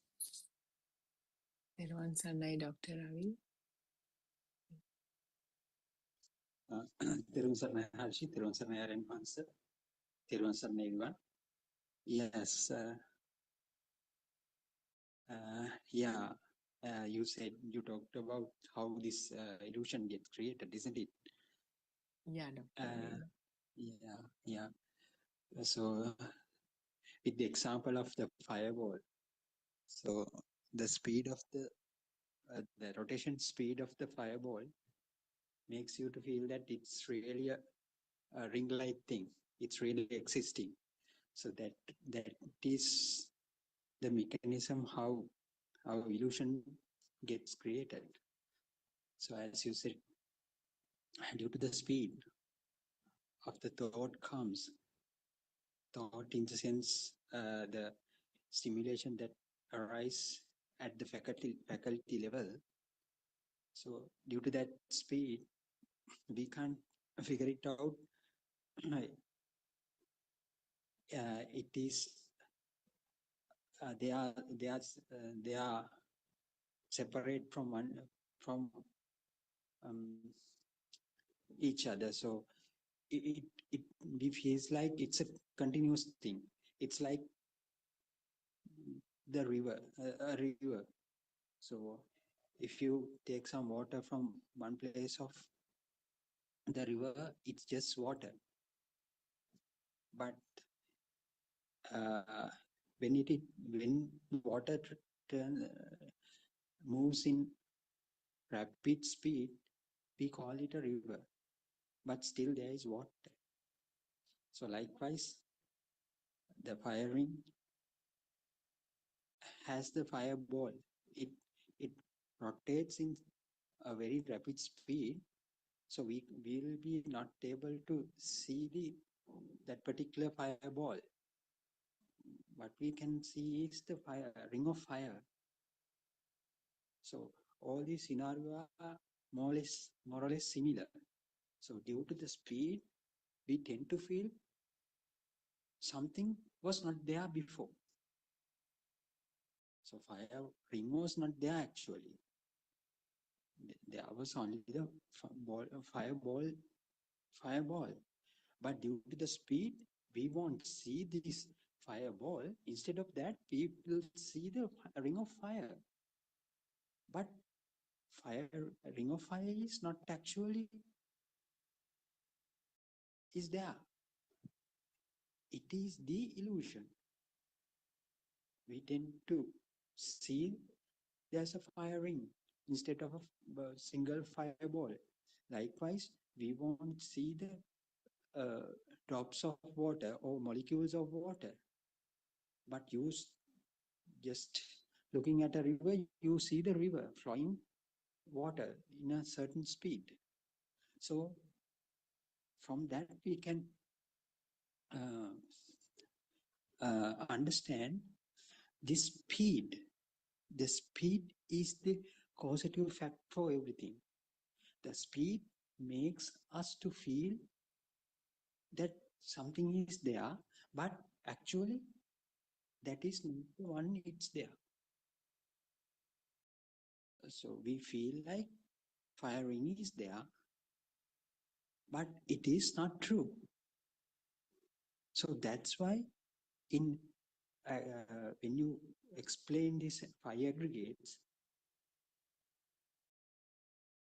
Aryan Mahansa clearly explained its fire aggregates as a speed. Due to the speed, these fire aggregates become visible for you, become audible for you, become perceivable for you. But that is not true. It is not their reality. It is us it is the illusion. So collective fire aggregates can make you to feel like something is there. So if something perceived by your eye faculty, I will create a light. So from that, a perception arises. So for, for that, we call the eye itself. So when it is capable of creating the illusion, if we grab it through the eye faculty, then of course it will become the light. So there was no light before, earlier. So light gets created then and there because of your faculty. But the thing what happened behind is the speedy occurrence of fire aggregates. Fire aggregates collectively create kind of perception. A perception. If the perception become light, we call it that is our eye faculty. Likewise, same thing happens in the ear faculty. The vibration occurs, speedy occurrences occurs, the occurrence occur, the speedy occurrences happen, then cause some kind of a signal there. That signal is captured through a faculty. If it is an audible signal, audible perception, we call it the ear. So that's how our faculties get created. So they were not there earlier. Due to this speed, due to this khandha, everything emerge. I mean, the faculties also get emerged then and there in that very particular instance. So it has not been there before. It gets created when the necessary materialistics, the necessary things are come together. So that is the Patisamuppada. That is well explained in cause and effect Dhamma. This is the cause and effect Dhamma. Ayatanam Patibhavo Ayam Uttiti Jati. Then what's happened? Then what is happening? Then we tend to feel, wow, light is there. Light is real. Because it has some kind of a field underlying. Then of course we tend to feel the light that we are seeing is real existence. And at the same way, the sound, we also feel it's real. It has real. So when sound and light come together, and also it combines with the tactile perception, but and also the taste, all these things come together and form another kind of a perception. So now you can see there were no kind of permanent or existing thing earlier. If something like real is getting created at this very moment because of the speed, and also they tend to get together and form another kind of a perception. So that perception may be the chair that you are seeing in this very moment in front of you, and that may be some kind of a thought that comes into your mind.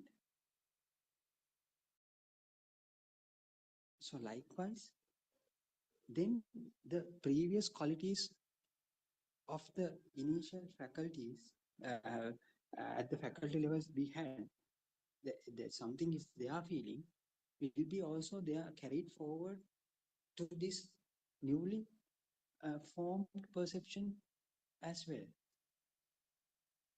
So earlier we thought, we felt like a sound was there. Earlier we felt the light was there. Earlier we felt like the taste was there. And after combining all these things, a new perception forms.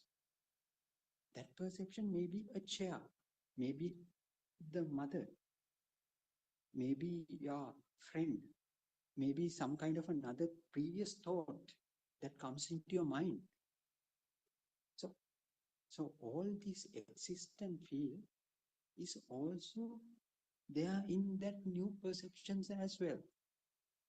So that brings about your mother is real. You feel like that your mother is really existing, and also you feel like you are the chair you see in front of you at this very moment is real.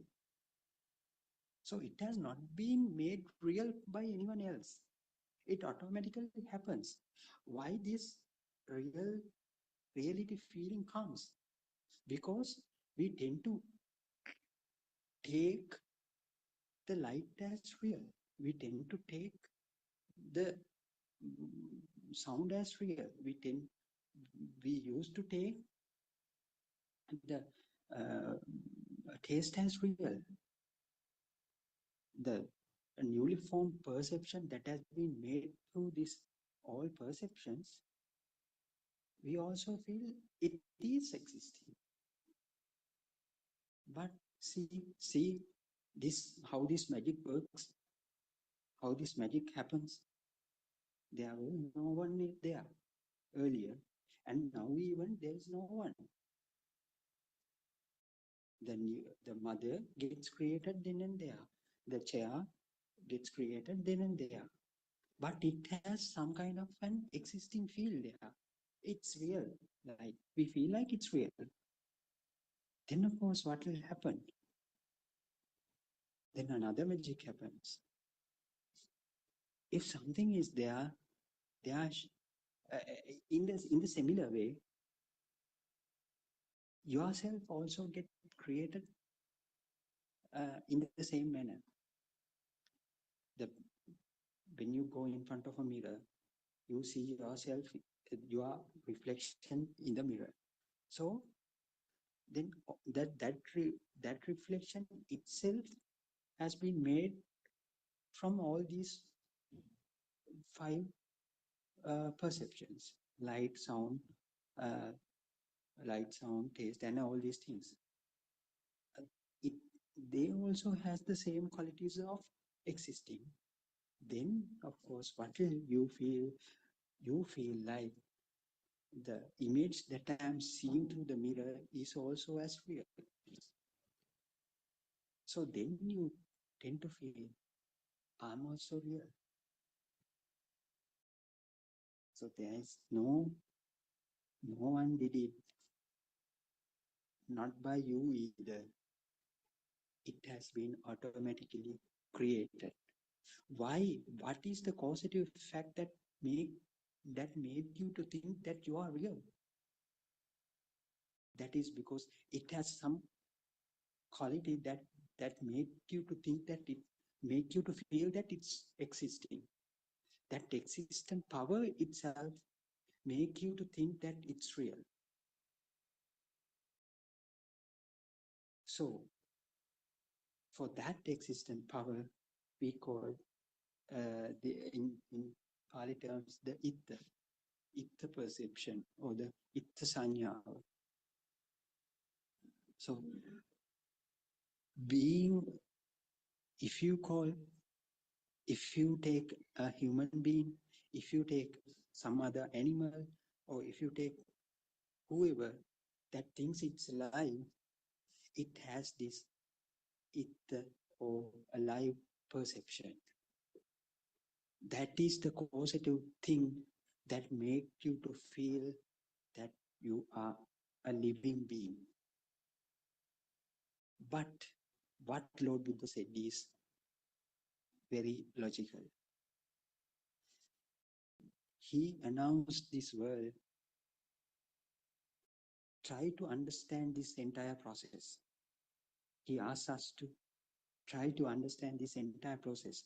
Within that entire mechanism, would there be any kind of living being there?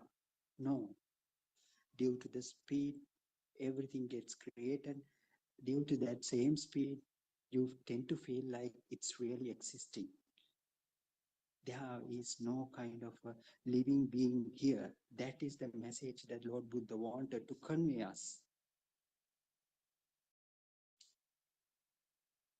It happens naturally. This is a system. So if you, by now, if you are thinking that you are existing, that means you don't know this mechanism. That means that you are in the ignorance still. So if it is a creation, if it is an illusion, would there be kind of that existing feel as such? No. It is also part of the illusion.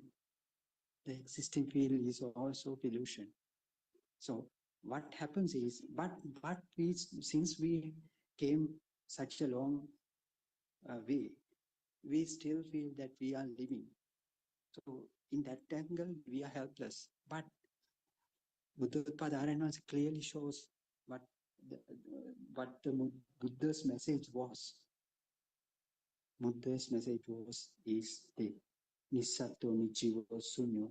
So there's no living being, no so-called animal here. So we can't take it as real. So if you are able to look at from that angle, that perspective only, you will be able to understand this entire process. Otherwise, you won't be able to grab this truth. Truth in the sense, there's no such a thing called alive feel as well. Once you understand, when you understand this mechanism, and you tend to feel, even though I think there is a person, there is no doer here actually. So then you tend to deal with the entire world without a self, without a self. Because you know there shouldn't be any kind of a living being here within me, within this body. So there is no room for taking as a living thing in the entire world. The world has been created within his or her mind. The world is not true, it is the illusion. Then of course what will fail? Gradually you tend to feel that there is no such a thing called a life feel as well. It is also a creation. Then of course you will, then you will probably move much closer towards the non-vibration. So that is the mechanism. That is that's what happening when you understand this Dhamma. So nothing will be changed. You will be there. So you can interact with your mother, father, children, and with the society as usual. You know this is that you are dealing with an completely illusion. Yourself is not also there as you think. It is also part of the solution. And the challenge is we are face difficulty in certain places. We face kind of difficulties to understand the mind sensor. So mind sensors mind act as another kind of sensor, as the eye, as the ear. It can generate its own power by giving stimulations to the subsequent thoughts. So thoughts will come. That is perfectly normal. Your mind says, you know, this is your mind sensor, this is your eye sensor, this is my ear sensor. So let it work. Let them work as they work. What you understand is, even though they collectively work, even though you, even though they collectively make you, try to put you in trouble, you know perfectly that you are not engaged with those things, because you know everything happens into a certain system, no person, no doer here. So that is the message that Lord Buddha wanted to convey us. And also, if in the absence of the self, would there be a person to suffer? No, the suffering will be ended. That's why Lord Buddha said, I'm telling the path to end the suffering. This is the path. Path is understanding this Dhamma. So, what will happen at the end? You will tend to feel there is no person here. Then you will, and then there will be no person to suffer either. The suffering will be ended. And then, in addition to that, what Lord Buddha said is, your entire samsaric journey will come to stop.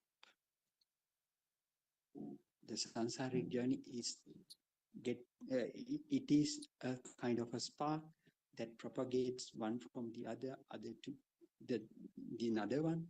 Likewise, it won't happen anymore because you know this truth. Yes, Harshi. Terwan Saranai.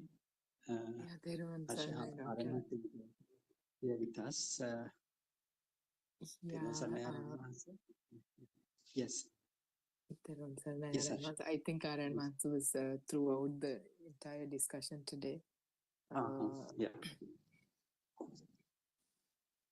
Yeah, so that is the beauty of this Dhamma, the entire samsaric, the collapse of the entire samsaric journey. And we thought it was like a long journey that extends for years and years and years, but it's all in this moment. That is what you realize, like the whole, because if there's no past, if there's no future, the whole samsara, the whole cycle of rebirths happens in this moment as we speak. And it's a beautiful thing, and it's like mind-blowing, because it is right here. Whatever we thought about our past or past lives, that's all here in this moment. And when Aran say, it's kind of like when Aran said, dependent origination cannot be written in a book. You have to write one on top of another, like erase and rewrite on the same place, kind of. This samsara is also, not in the same way, but something like that. It is here. It is in this moment, and when you see it, it's like really beautiful. And you cannot categorize anything as the past, whatever that happened in the past also, because there's no idea of a time. I mean, if whatever we thought about time was just a concept, just another thought. So everything just happens in this moment. Yeah, it is beautiful, isn't it, Dr. Ravi? Yes, it's very beautiful. So it has not been heard by anybody else in this world until Aryan say uh, uh, reveal this into the world. So it was any other thing, Harshi. So if you want to uh, understand this Dhamma, just come, just come and listen to this Dhamma barehanded. Just listen this Dhamma with kind of an empty kind of feeling, without any preconcepts and all these things. Just pay attention to this, then think what R.N. Maharshi clearly says. Then you can argue that arguments can be built within you. If you have any doubt, that you can come here and you can discuss with us, and also our NYC will be there in most of the instances. So uh, uh, you can ask questions. Then actually it is self-evident for you. Wow, what Lord Buddha was telling is still applicable to my life even. This is very true. So there is no hidden way of achieving any kind of nibbana or ending samsaric journey. So just don't keep those thoughts with you. So somehow I should attain nibbana and so on. Just with an open mind, just come and have a look what our advances says. Then you will, if it is not suitable for you, leave it, just leave it and go back. If you have some kind of interest, just come and have a look, just listen, just contemplate, just argue. Then you will realize what we are telling is very true. This is the absolute truth in the entire universe. So even though you try to find the new stars, new galaxies, so all you are doing with your external faculties, with your faculties. So it says uh, some some kind of observable universe is there beyond 42 billion light years. So that is the amount that you can see. But there will be another boundary as well. So likewise, so all these things are get captured into your faculties. So you are talking about these faculties only still. But this Dhamma is not all about these things. It is the getting the clear understanding of how your faculties behave, how your faculties get created. That is the place where you get you are born. So it is a step prior to what you perceive today. So you have been, then of course you will understand that everything that you do, every action you take, every relationship you make are also become they also become a part of your same illusion that has been made from your faculty. So Buddha talk beyond a step before that, how your faculties get created. Then of course you will be able to understand that you are living in a kind of an illusion. So that is the whole effort that Buddha took to show to this entire world. Every living being is suffering because they took this illusion as a real thing. But Lord Buddha showed is the illusion is the illusion. There is no truth in it. So if you want to understand the illusion, you have to understand how the illusion gets created. That means how these faculties get created. Then of course you will find there's no honor for that faculties as well. And that could be the end of your entire samsaric journey. Isn't it, Harshi? Yeah, Dr. Ravi, very true. Theruvan Saranai, and just realizing the sense faculties. That is the end of the samsaric journey, right? Birth Yes, and the exactly. death all happen at the same time. The birth is the Yes. birth of the eye, the birth of the ear, the birth of the nose. You see that properly, and there's a and great doctrine explaining all that, which is what we've been discussing all throughout. Uh, and yeah, step by step, understanding, realizing, let it become your own truth within you.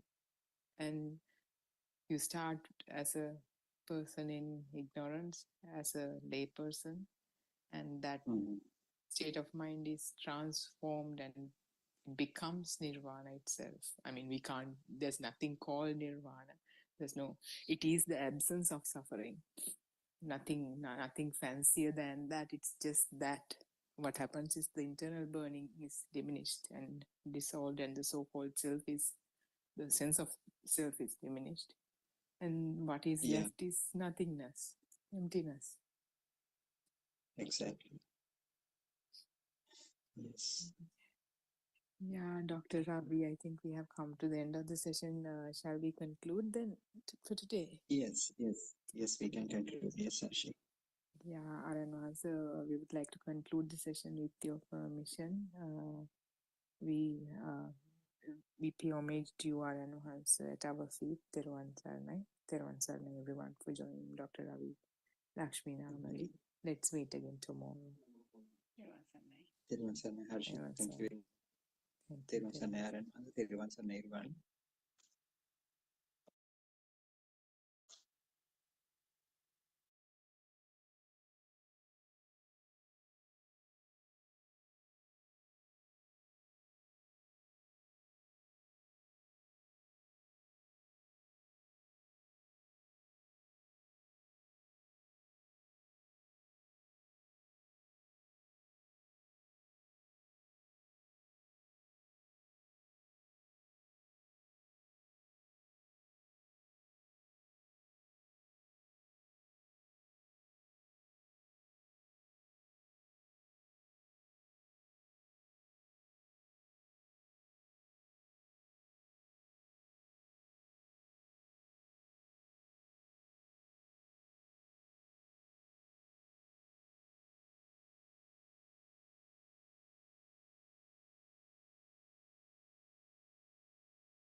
Good morning, dear Dhamma friends. Teruvan Saranai. Before we begin, let us respectfully pay homage to Buddothpado and Vahanse, our noble friend and teacher, Teruvan Saranai and Vahanse. Your noble guidance has illuminated our path to Nirvana. Your unwavering dedication to sharing the ultimate truth and reviving the wisdom of the Arahants is a gift of immeasurable value. We are truly fortunate to witness the unfolding of this profound truth under your compassionate care. May you live long and continue to guide us. Ayubo Veva and Thiruvan Sarman. So, we've been discussing the book volume 6 of True Dharma Has Awakened, PDF of which is available on Buddothpado's website, buddothpado-dhamma.com. And today we're starting with page 105. The thought, this is the last breath, is his or her final thought. And this is exactly how it happens. His or her mind reaches all abodes, and once they are reached, it descends from the infinite base of neither perception nor non-perception to the infinite base of nothingness, then to the infinite base of consciousness, and finally to the infinite base of space. After that, he reaches the jhanas with applied and sustained thoughts, where he can focus on last thought, this is my last breath, and then passes away. This is the process of leaving the physical body. Now, Aryan Mahanse has revealed this to you. You need to qualify to reach this level through inner spiritual transformation. It's just like without the required and necessary qualifications, you cannot get a particular job or enter a country you desire. You must qualify. In the same way, there is a spiritual procedure to be followed. So, this is referring to the last moments of life of an arahant, and it's how um, what kind of stages the mind goes through, very specific stages, moving through different planes of consciousness. I mean, they're not really consciousness, but that's a way of saying it. When we say consciousness, it seems like this projected mind, but there's no projected mind here. It may sound kind of abstract, but think of it as the mind systematically detaching from the physical and the mental world, kind of. The last thought is simply the final focus before the body passes away. So it kind of goes through different stages from uh, descends from the infinite base of neither perception, no non-perception, or asanyatala, to nothingness. So this is kind of a technical um, thing, and it descends from the jhanas, and with the appearance of the thought that this is going to be my last breath, and again it ascends to the stage of neither perception no non-perception, and then the last breath is taken in the emptiness. So that is the end of that particular discussion that you've been doing these days, and the next discussion is called titled Night Zoom Discussion on Sunday, September 24th, 2023. Teruvan Saranai Aryan Mahansa. And that's the participant. Aryan Mahansa says, I have been listening to your discourses continuously and feel that they are truly magnificent. You show how to proceed without falling into traps. Even in advance, you point out where we could go wrong. You describe what can happen along the path. The notion of a self can be recognized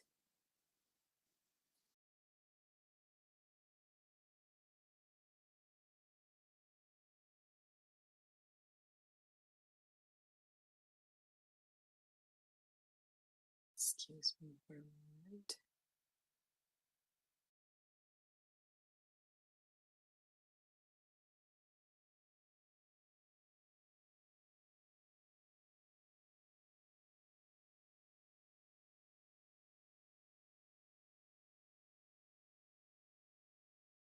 The notion of a self can be recognized very clearly through your guidance.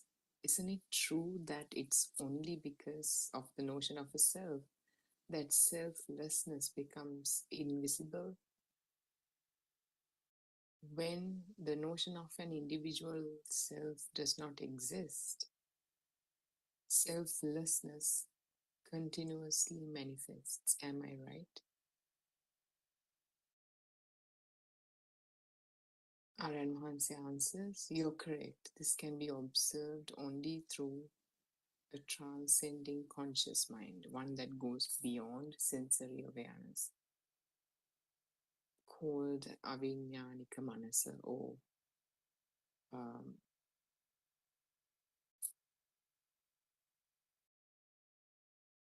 an angle without the mind consciousness, and not through ordinary conscious mind, savinyānika manasa. So that is the angle with the self, which is when objects presented by the senses appear real and the idea of a self persists. Buddha spoke of this many times, the union of sensual activities, or sambodhaya, creates this view. Everything is completely covered by the notion of an individual self. It's not easy to be caught in the notion of a self and still perceive selflessness. Things such as clouds, objects, shapes, colors, and sounds are only illusions created by the mind from sensory input. What we feel through the senses cannot be found anywhere, isn't it true? So this conversation between the participant and Aryan Mahanse, and the participant says that appreciates the sermons or discourses delivered by Aryan Mahanse because they clearly point out in this path where we could go wrong. Even in the higher, even in the advanced steps, Aryan Mahanse points out where the pitfalls can come across. And it's very easy to identify this notion of the self through the guidance of Aryan Mahanse. And when the self angle or the notion of the self is diminished, then the selflessness is, or the non-self angle becomes evident. And this can be observed through transcending the conscious mind, because the mind is kind of assembled with the mental charge into the moment due to the inputs from the senses. And that includes the angle of the self. But as one recognizes this mental charge, that internal burning that comes into existence moment to moment, this notion of self begins to dissolve, or in other words, the internal burning begins to dissolve. In that dissolution or disappearance, the non-self angle appears. It's not a different kind of an angle as such, but the absence of this notion of a self itself is non-self. So that the discussion is about that. Buddha spoke of if our senses were different from what we are accustomed to, we might even go mad if we suddenly had other senses. It would be overwhelming. We are so used to our five senses and their activities that we cannot handle anything else. Have you heard the story of the uncivilized man who killed a goat? After this action, he went to a lake to drink water to quench his thirst. He could not drink because he saw only blood in the lake, the entire lake appearing as blood. Wherever he went, water appeared as blood. Finally, he came across an Arahant. Even when the Arahant gave him water, he still saw it as blood. When he mentioned this, the Arahant poured water directly into his mouth with his own hands, and only then was the man able to quench his thirst. He was unable to drink from his own hands alone. This teaches us that if sensory activities change, everything else in perception changes as well. So, whatever the mind can perceive, or the thoughts, the ideas, concepts, clouds, objects, shapes, colors, they're all illusions created in the moment.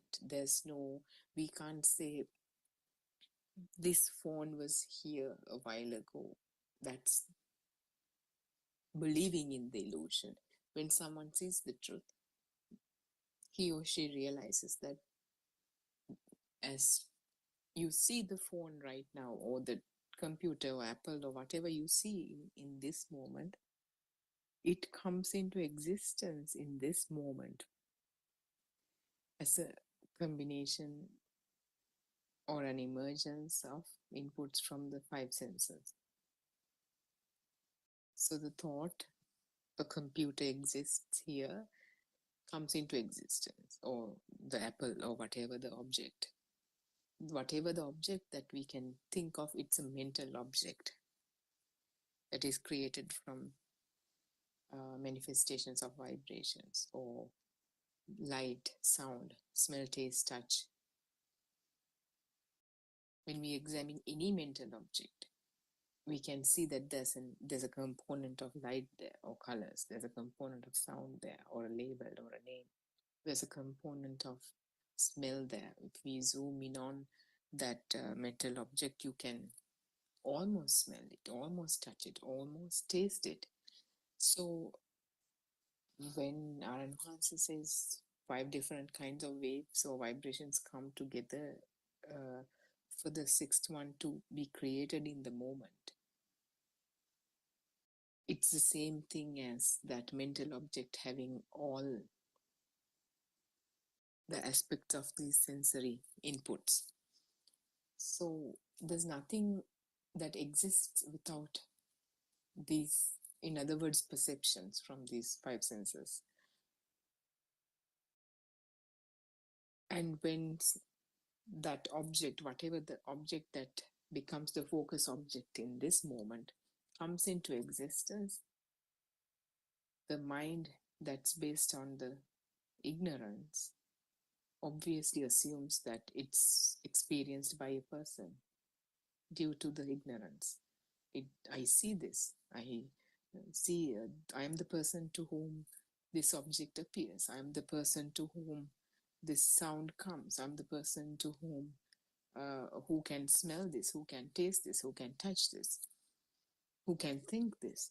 So that notion of self is kind of embedded, but how it's created is due to fast vibrations. This full three-dimensional nature of things that we observe, they automatically appear as a mental object with that three-dimensional nature. So the label is already there. So we assume this apple exists. And due to this fast vibrations, the image continues to come into existence through this continuous vibrations, the fast vibrations. And the notion that this particular object exists itself gets extended and become the notion that I exist. I exist. I can see it. I am the one who experienced this. And this you can experience within you. The more space there is in the mind, as you listen to this Dhamma, as you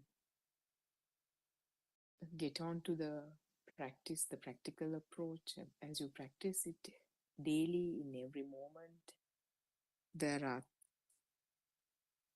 thoughts that you indulge in,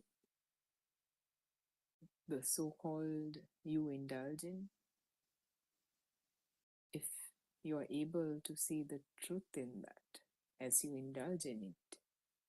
If it occurs to you that this is a thought is created in the moment, it never existed before, it is not going to exist after this moment, it just appears in this moment as a result of uh, manifestations of vibrations, or whatever the way that is, that you are convinced that it comes into existence. It could be that it's it's it's an emergence of um, color, smell, sounds, taste, and touch. If this truth is contemplated of enough many times, then this idea that this object exists out there and with respect to it I exist begins to diminish slowly but surely. And that with time, there won't be any reaction to these objects when you see them, even though we use objects such as the table, chair, apple, whatever. Wherever where your Paramasthana lies, or the unique meditation instruction that is tailored to you, where that lies is where your most defilements are, where your thickest defilements are in your life. If your biggest problem right now is the fact that your mother is sick and she's bedridden, then that brings more suffering in this point in time. And so, equivalent to chair, your focus object would be the mother. To understand that mother is a mental construct, not to refrain from not taking care of your mother, or whatever the duties that you have, or whatever the responsibilities you have. This doesn't. This is not an easy way out of your responsibilities. You still have to take care of your responsibilities, but the suffering is unnecessary, because suffering is, for an example, while you're tending to your mother who is bedridden, you suffer, you get upset. She used to be a very strong woman, now she's bedridden. I can't bear to look at her. That kind of thought gives suffering, gives sorrow, sadness. Those thoughts doesn't serve any practical purpose. If you have to take care of her, if you have to change her diapers or whatever it is, that needs to be done. That doesn't need you worrying or getting upset. This internal burning is not a requirement to tend to your sick mother. Whatever the case, it's just an incident. We are part of the nature. Animals get sick. Trees fall due to wind and die. Animals die. People die. This is part and parcel of nature. What is additional is the suffering. That's common to human beings, that is more in the human realm, due to humans having this mind which is sophisticated, which is able to create thoughts and think about things. So that's the only way to not have that suffering, because a seeker of truth, that is one of the motives for someone to seek the truth, because they're tired of the suffering. They want a way out of the suffering, or they want to know the truth. So either way, the suffering is unnecessary. What needs to be done needs to be done. It will happen. It's not you doing anything. You're not taking care of the mother. The way the sys- system works is it just happens through the vessel called you. Whether you suffer or not, what needs to happen will happen. The rest of the suffering or this suffering, the mother, when you were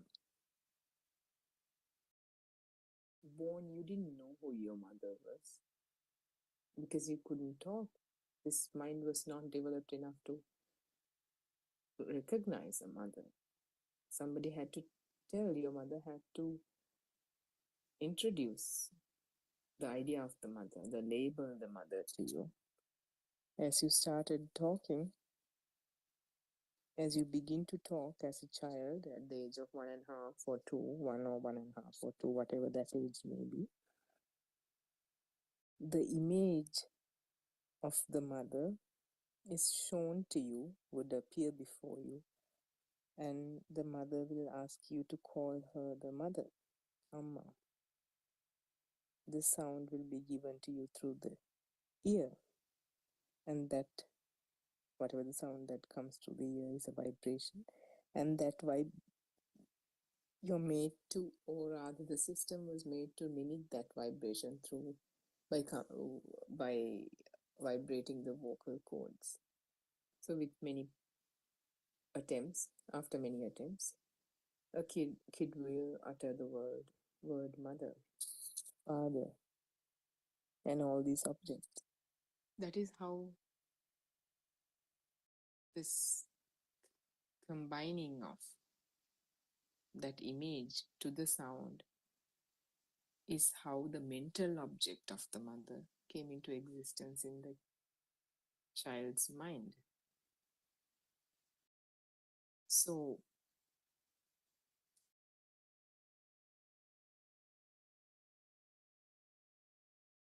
every object that you can think of came into existence like that by being introduced to it with the sound, and whoever introduced you to these labels would point at the relevant picture, image, and not just predominantly the image and the sound, but the smell, taste, touch of these things will be introduced, and so the mental object has all these elements. So if you're upset about the mother being sick in this moment, if we kind of contemplate how the mental object of the mother came into existence, that is how, as a combination of sound and form.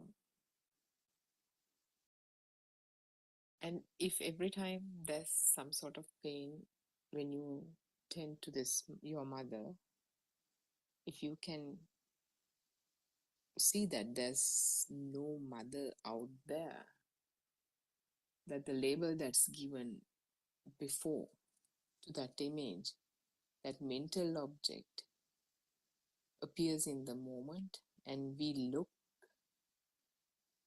out at the so-called mother thinking we're looking at the mother. If not for that label, if it was a person who speaks another language, this label won't appear in that person's awareness in the mind. So that is, if we can contemplate this enough many times, still you will tend to the mother, but whatever mental suffering will be slowly diminished. In other words, the mother will not become a really existing thing for you. Because when that mental object comes into life, comes into existence in the moment, with respect to it, the notion of the self also established, created.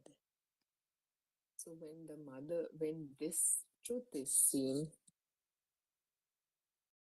the mental object, the fact that the mother exists out there, as per the mind, diminished, and the notion of the self diminishes, you still can tend to all your responsibilities without any suffering, without any pain, with tranquility, with blissfulness, with bliss. So that is, if that is where your karmasthana is, that area of life needs the contemplation of the truth when, as and when things happen. But it's not limited to that. Whatever, there are many thoughts that we go through a day, many incidents. So every incident, every thought gives an opportunity for the truth to be explored in the moment. So this thickness of these objects that feels like they're real, they're out there, they're giving me pain. I'm drawing pain from these objects, these incidents, these people.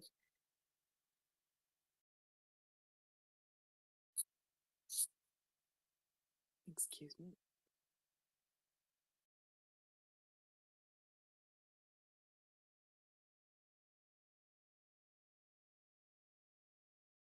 That slowly diminishes. And with that, the notion of the self slowly diminishes. That notion of the self, due to ignorance, due to not knowing this truth, which is that these objects, we were thinking all our life that these objects exist, they're out there, and I'm here, which is not the case. As we see this weight of these thoughts, initially the weight of, if you get angry all the time, if you're a sad person, if you are a jealous person, whatever your situation, unique situation may be, these kind of big emotions slowly dissolve for good, not temporary. They're, as in, wherever you start this journey with, whatever the state of mind you start this journey with, journey of realizing the truth, journey of opening yourself to the truth, that state of mind transforms or converts and becomes nirvana at the end. We can't say there's a beginning and an end, but for the communication purposes, we have to use language. So, compared to concentration meditation, this is not a temporary state that mind gets to, but it is a permanent state. That's why we call it supramundane meditative absorptions or lokottara samadhi. They are permanent, they are not momentary or temporary, because it's an internal transformation. As these big sorrows, anger, jealousy, whatever those things begin to disappear and diminish, there's a lot of space, even as you become nirvana in the arahathood stage, there will be thoughts. Thoughts will always be there. But these unnecessary thoughts, like when your mother is sick, thinking about that and being upset, thinking about how you used to grow up with the mother, and all those unnecessary thoughts, because these thoughts really believe that the mother exists. Mother existed, you had past, you had memories. So that belief of this illusion is embedded in these thoughts. But once the light is shed, once they're exposed to the truth, these thoughts cannot come into existence, because there will always be thoughts, but the thoughts that assume the existence of a world and a so-called self, they will not be there. Because now, under the non-ignorance, these kind of thoughts cannot form, because it does not believe in an existing so-called world or so-called self anymore. How can they form? They cannot. But in Arahathood, if you have to plan something, if you have to organize something, if you have to talk to something, if you have to deliver a sermon, whatever case may be, you will still be utilizing thoughts that do not assume the existence of the illusion. They don't have that deceit. They are not thoughts that are deceived by an illusion, because now by that time the illusion is fully realized. And there's so much of space, there's so much of freedom.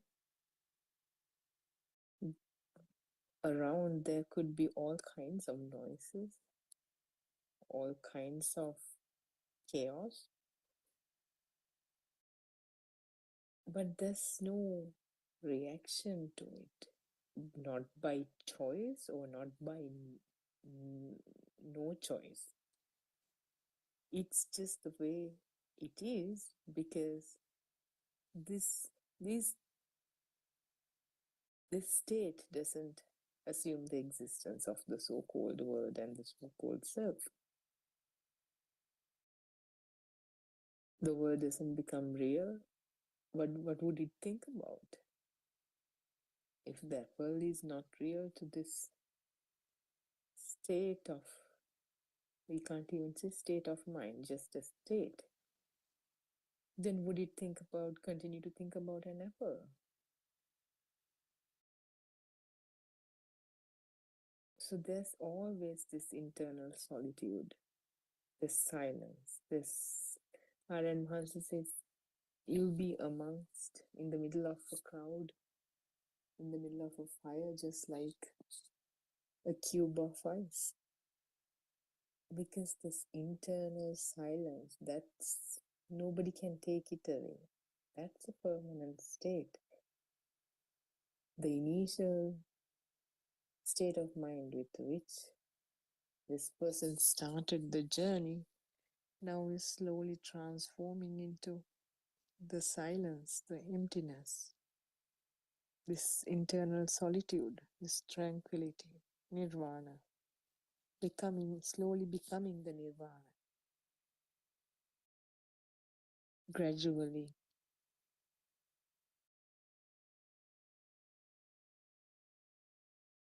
And with that, the notion of the self is slowly dissolving. A person starts the journey, but this person doesn't even get to end the journey. By the end of the journey, there's no person. Person is transformed into nothingness, the emptiness. When we say nothingness or the emptiness, it doesn't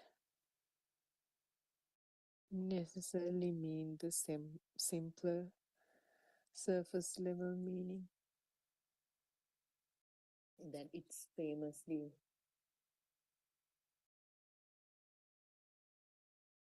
connotated with. You have to take it in the meaning that we mean it to be. Because when we talk about Dharma, Dharma is being misrepresented, misinterpreted in many places, in many cultures, in many religions, in under many gurus, teachers. So, and under the guidance of our Mahamsa, by the account of many meditators, many practitioners, we've confirmed same landmarks that's been confirmed in the Tripitaka of Pali Canon. And after going through many schools of thoughts, even in Sri Lanka, trying to realize Nirvana, it's self-evident. We have validated this Dharma within us. So if one wants to realize this Dharma, it needs to be taken in its full context.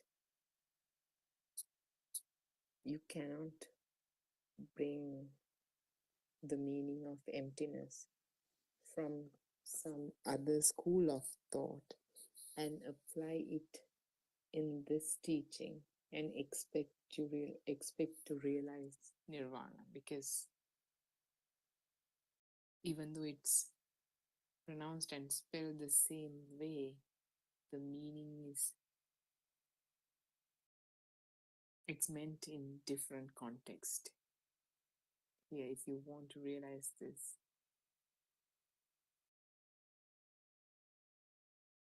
by giving yourself a chance to understand what is talked about here under Buddothpado discourses, you have to take it in that context, not to be confused. So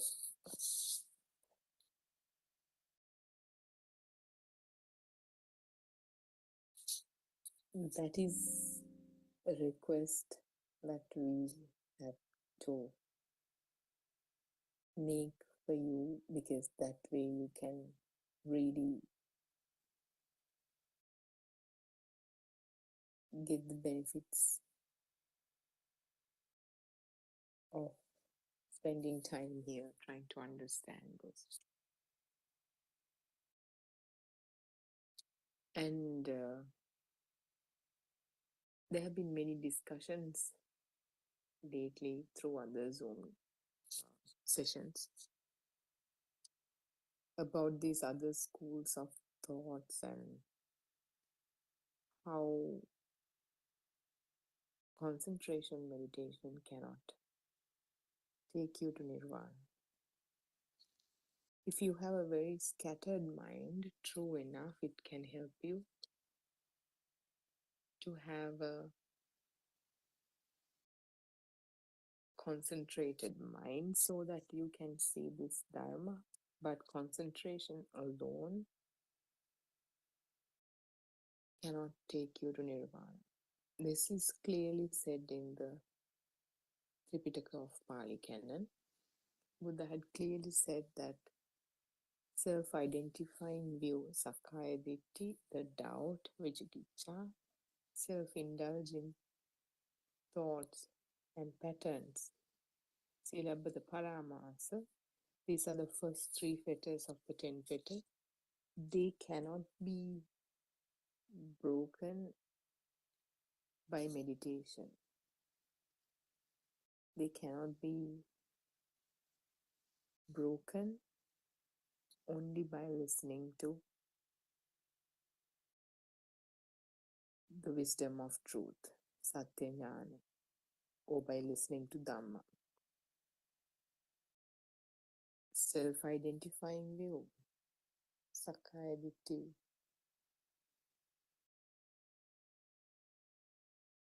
For one to see that this self-identifying view is an illusion, You cannot meditate your way out of it. You cannot meditate your way into it. Rather, by listening to the true Dhamma, by understanding how this self-identifying view was created in the first place. What is this view? It is a thought. It is a bunch of thoughts. It is one initial thought turning into generations and generations of thoughts, trains of thoughts. In every thought, that assuming that there is a self and a so-called external world and a self.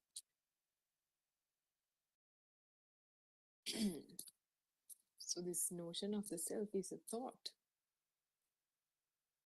Even trains of thoughts, we only have this moment, this thought in the moment, this thought in this moment.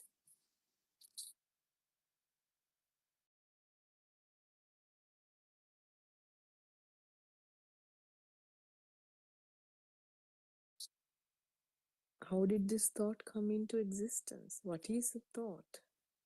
How does in a thought simultaneously a world is created and a self is created?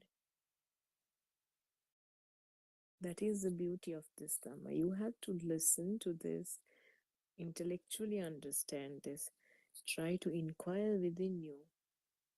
If that is the case, if that is the truth, not listen to it and accept it because Buddha said so, because Aryan Mahansa says so, but by listening to the noble friend, in our case Aryan Mahansa, and try to understand this wisdom of truth intellectually and try to inquire within you. Is this the truth? Is this Dhamma is the truth? Is it, do we only have this thought in the moment?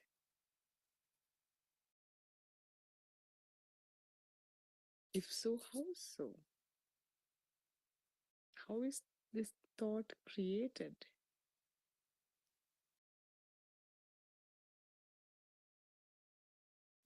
With the emergence of sounds, colors, smells, tastes, and touches. How that thought assumes that there's something out there. And with respect to it, I'm here. Is that true? How is it so? By inquiring within you,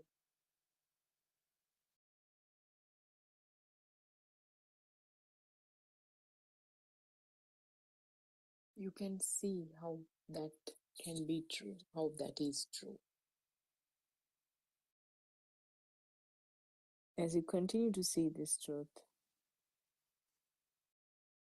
it becomes convincing. It is convincing. Yeah, that is true. That is the case. It becomes your own truth. It started as the Buddha's truth, the Arahant's truth started off as that, and now it becomes your own truth. You begin to see it. This is how my mind works too.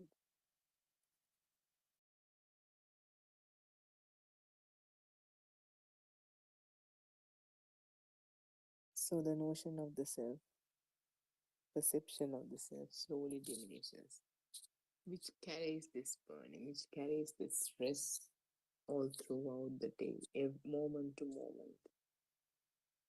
I have to do this, I have to do that, I'm having trouble with my job, or I have financial difficulties, or my parents are sick, or my child is not doing well, or whatever your situation is, that thought brings fear, brings anger, brings jealousy, brings the internal burning, this mental charge, this restless feeling, that difficult feeling, that frustrating feeling. if you can open up to that, if you can recognize this feeling within you, how it feels when it feels, what kind of burning it is, this vibration, if you can recognize that, if you can awaken to that with the contemplation of truth, when this thought assumes that my child is sick and I am upset, if it is made up of sound, smells, tastes, touch, what is, where's the child in that thought? Where's the disease in that thought? Where's the self in that thought? Just like if if as raw materials to a concrete factory, cement, water, stones, sand is given, and on the other end, it produces concrete objects in different shapes and forms, like posts, concrete elephants, concrete horses, frogs, ducks. Thoughts are the same way from this end to the factory. The images, the sound, smells, taste, touches are given, and on the other side, the thoughts come out. And every thought is created the same way.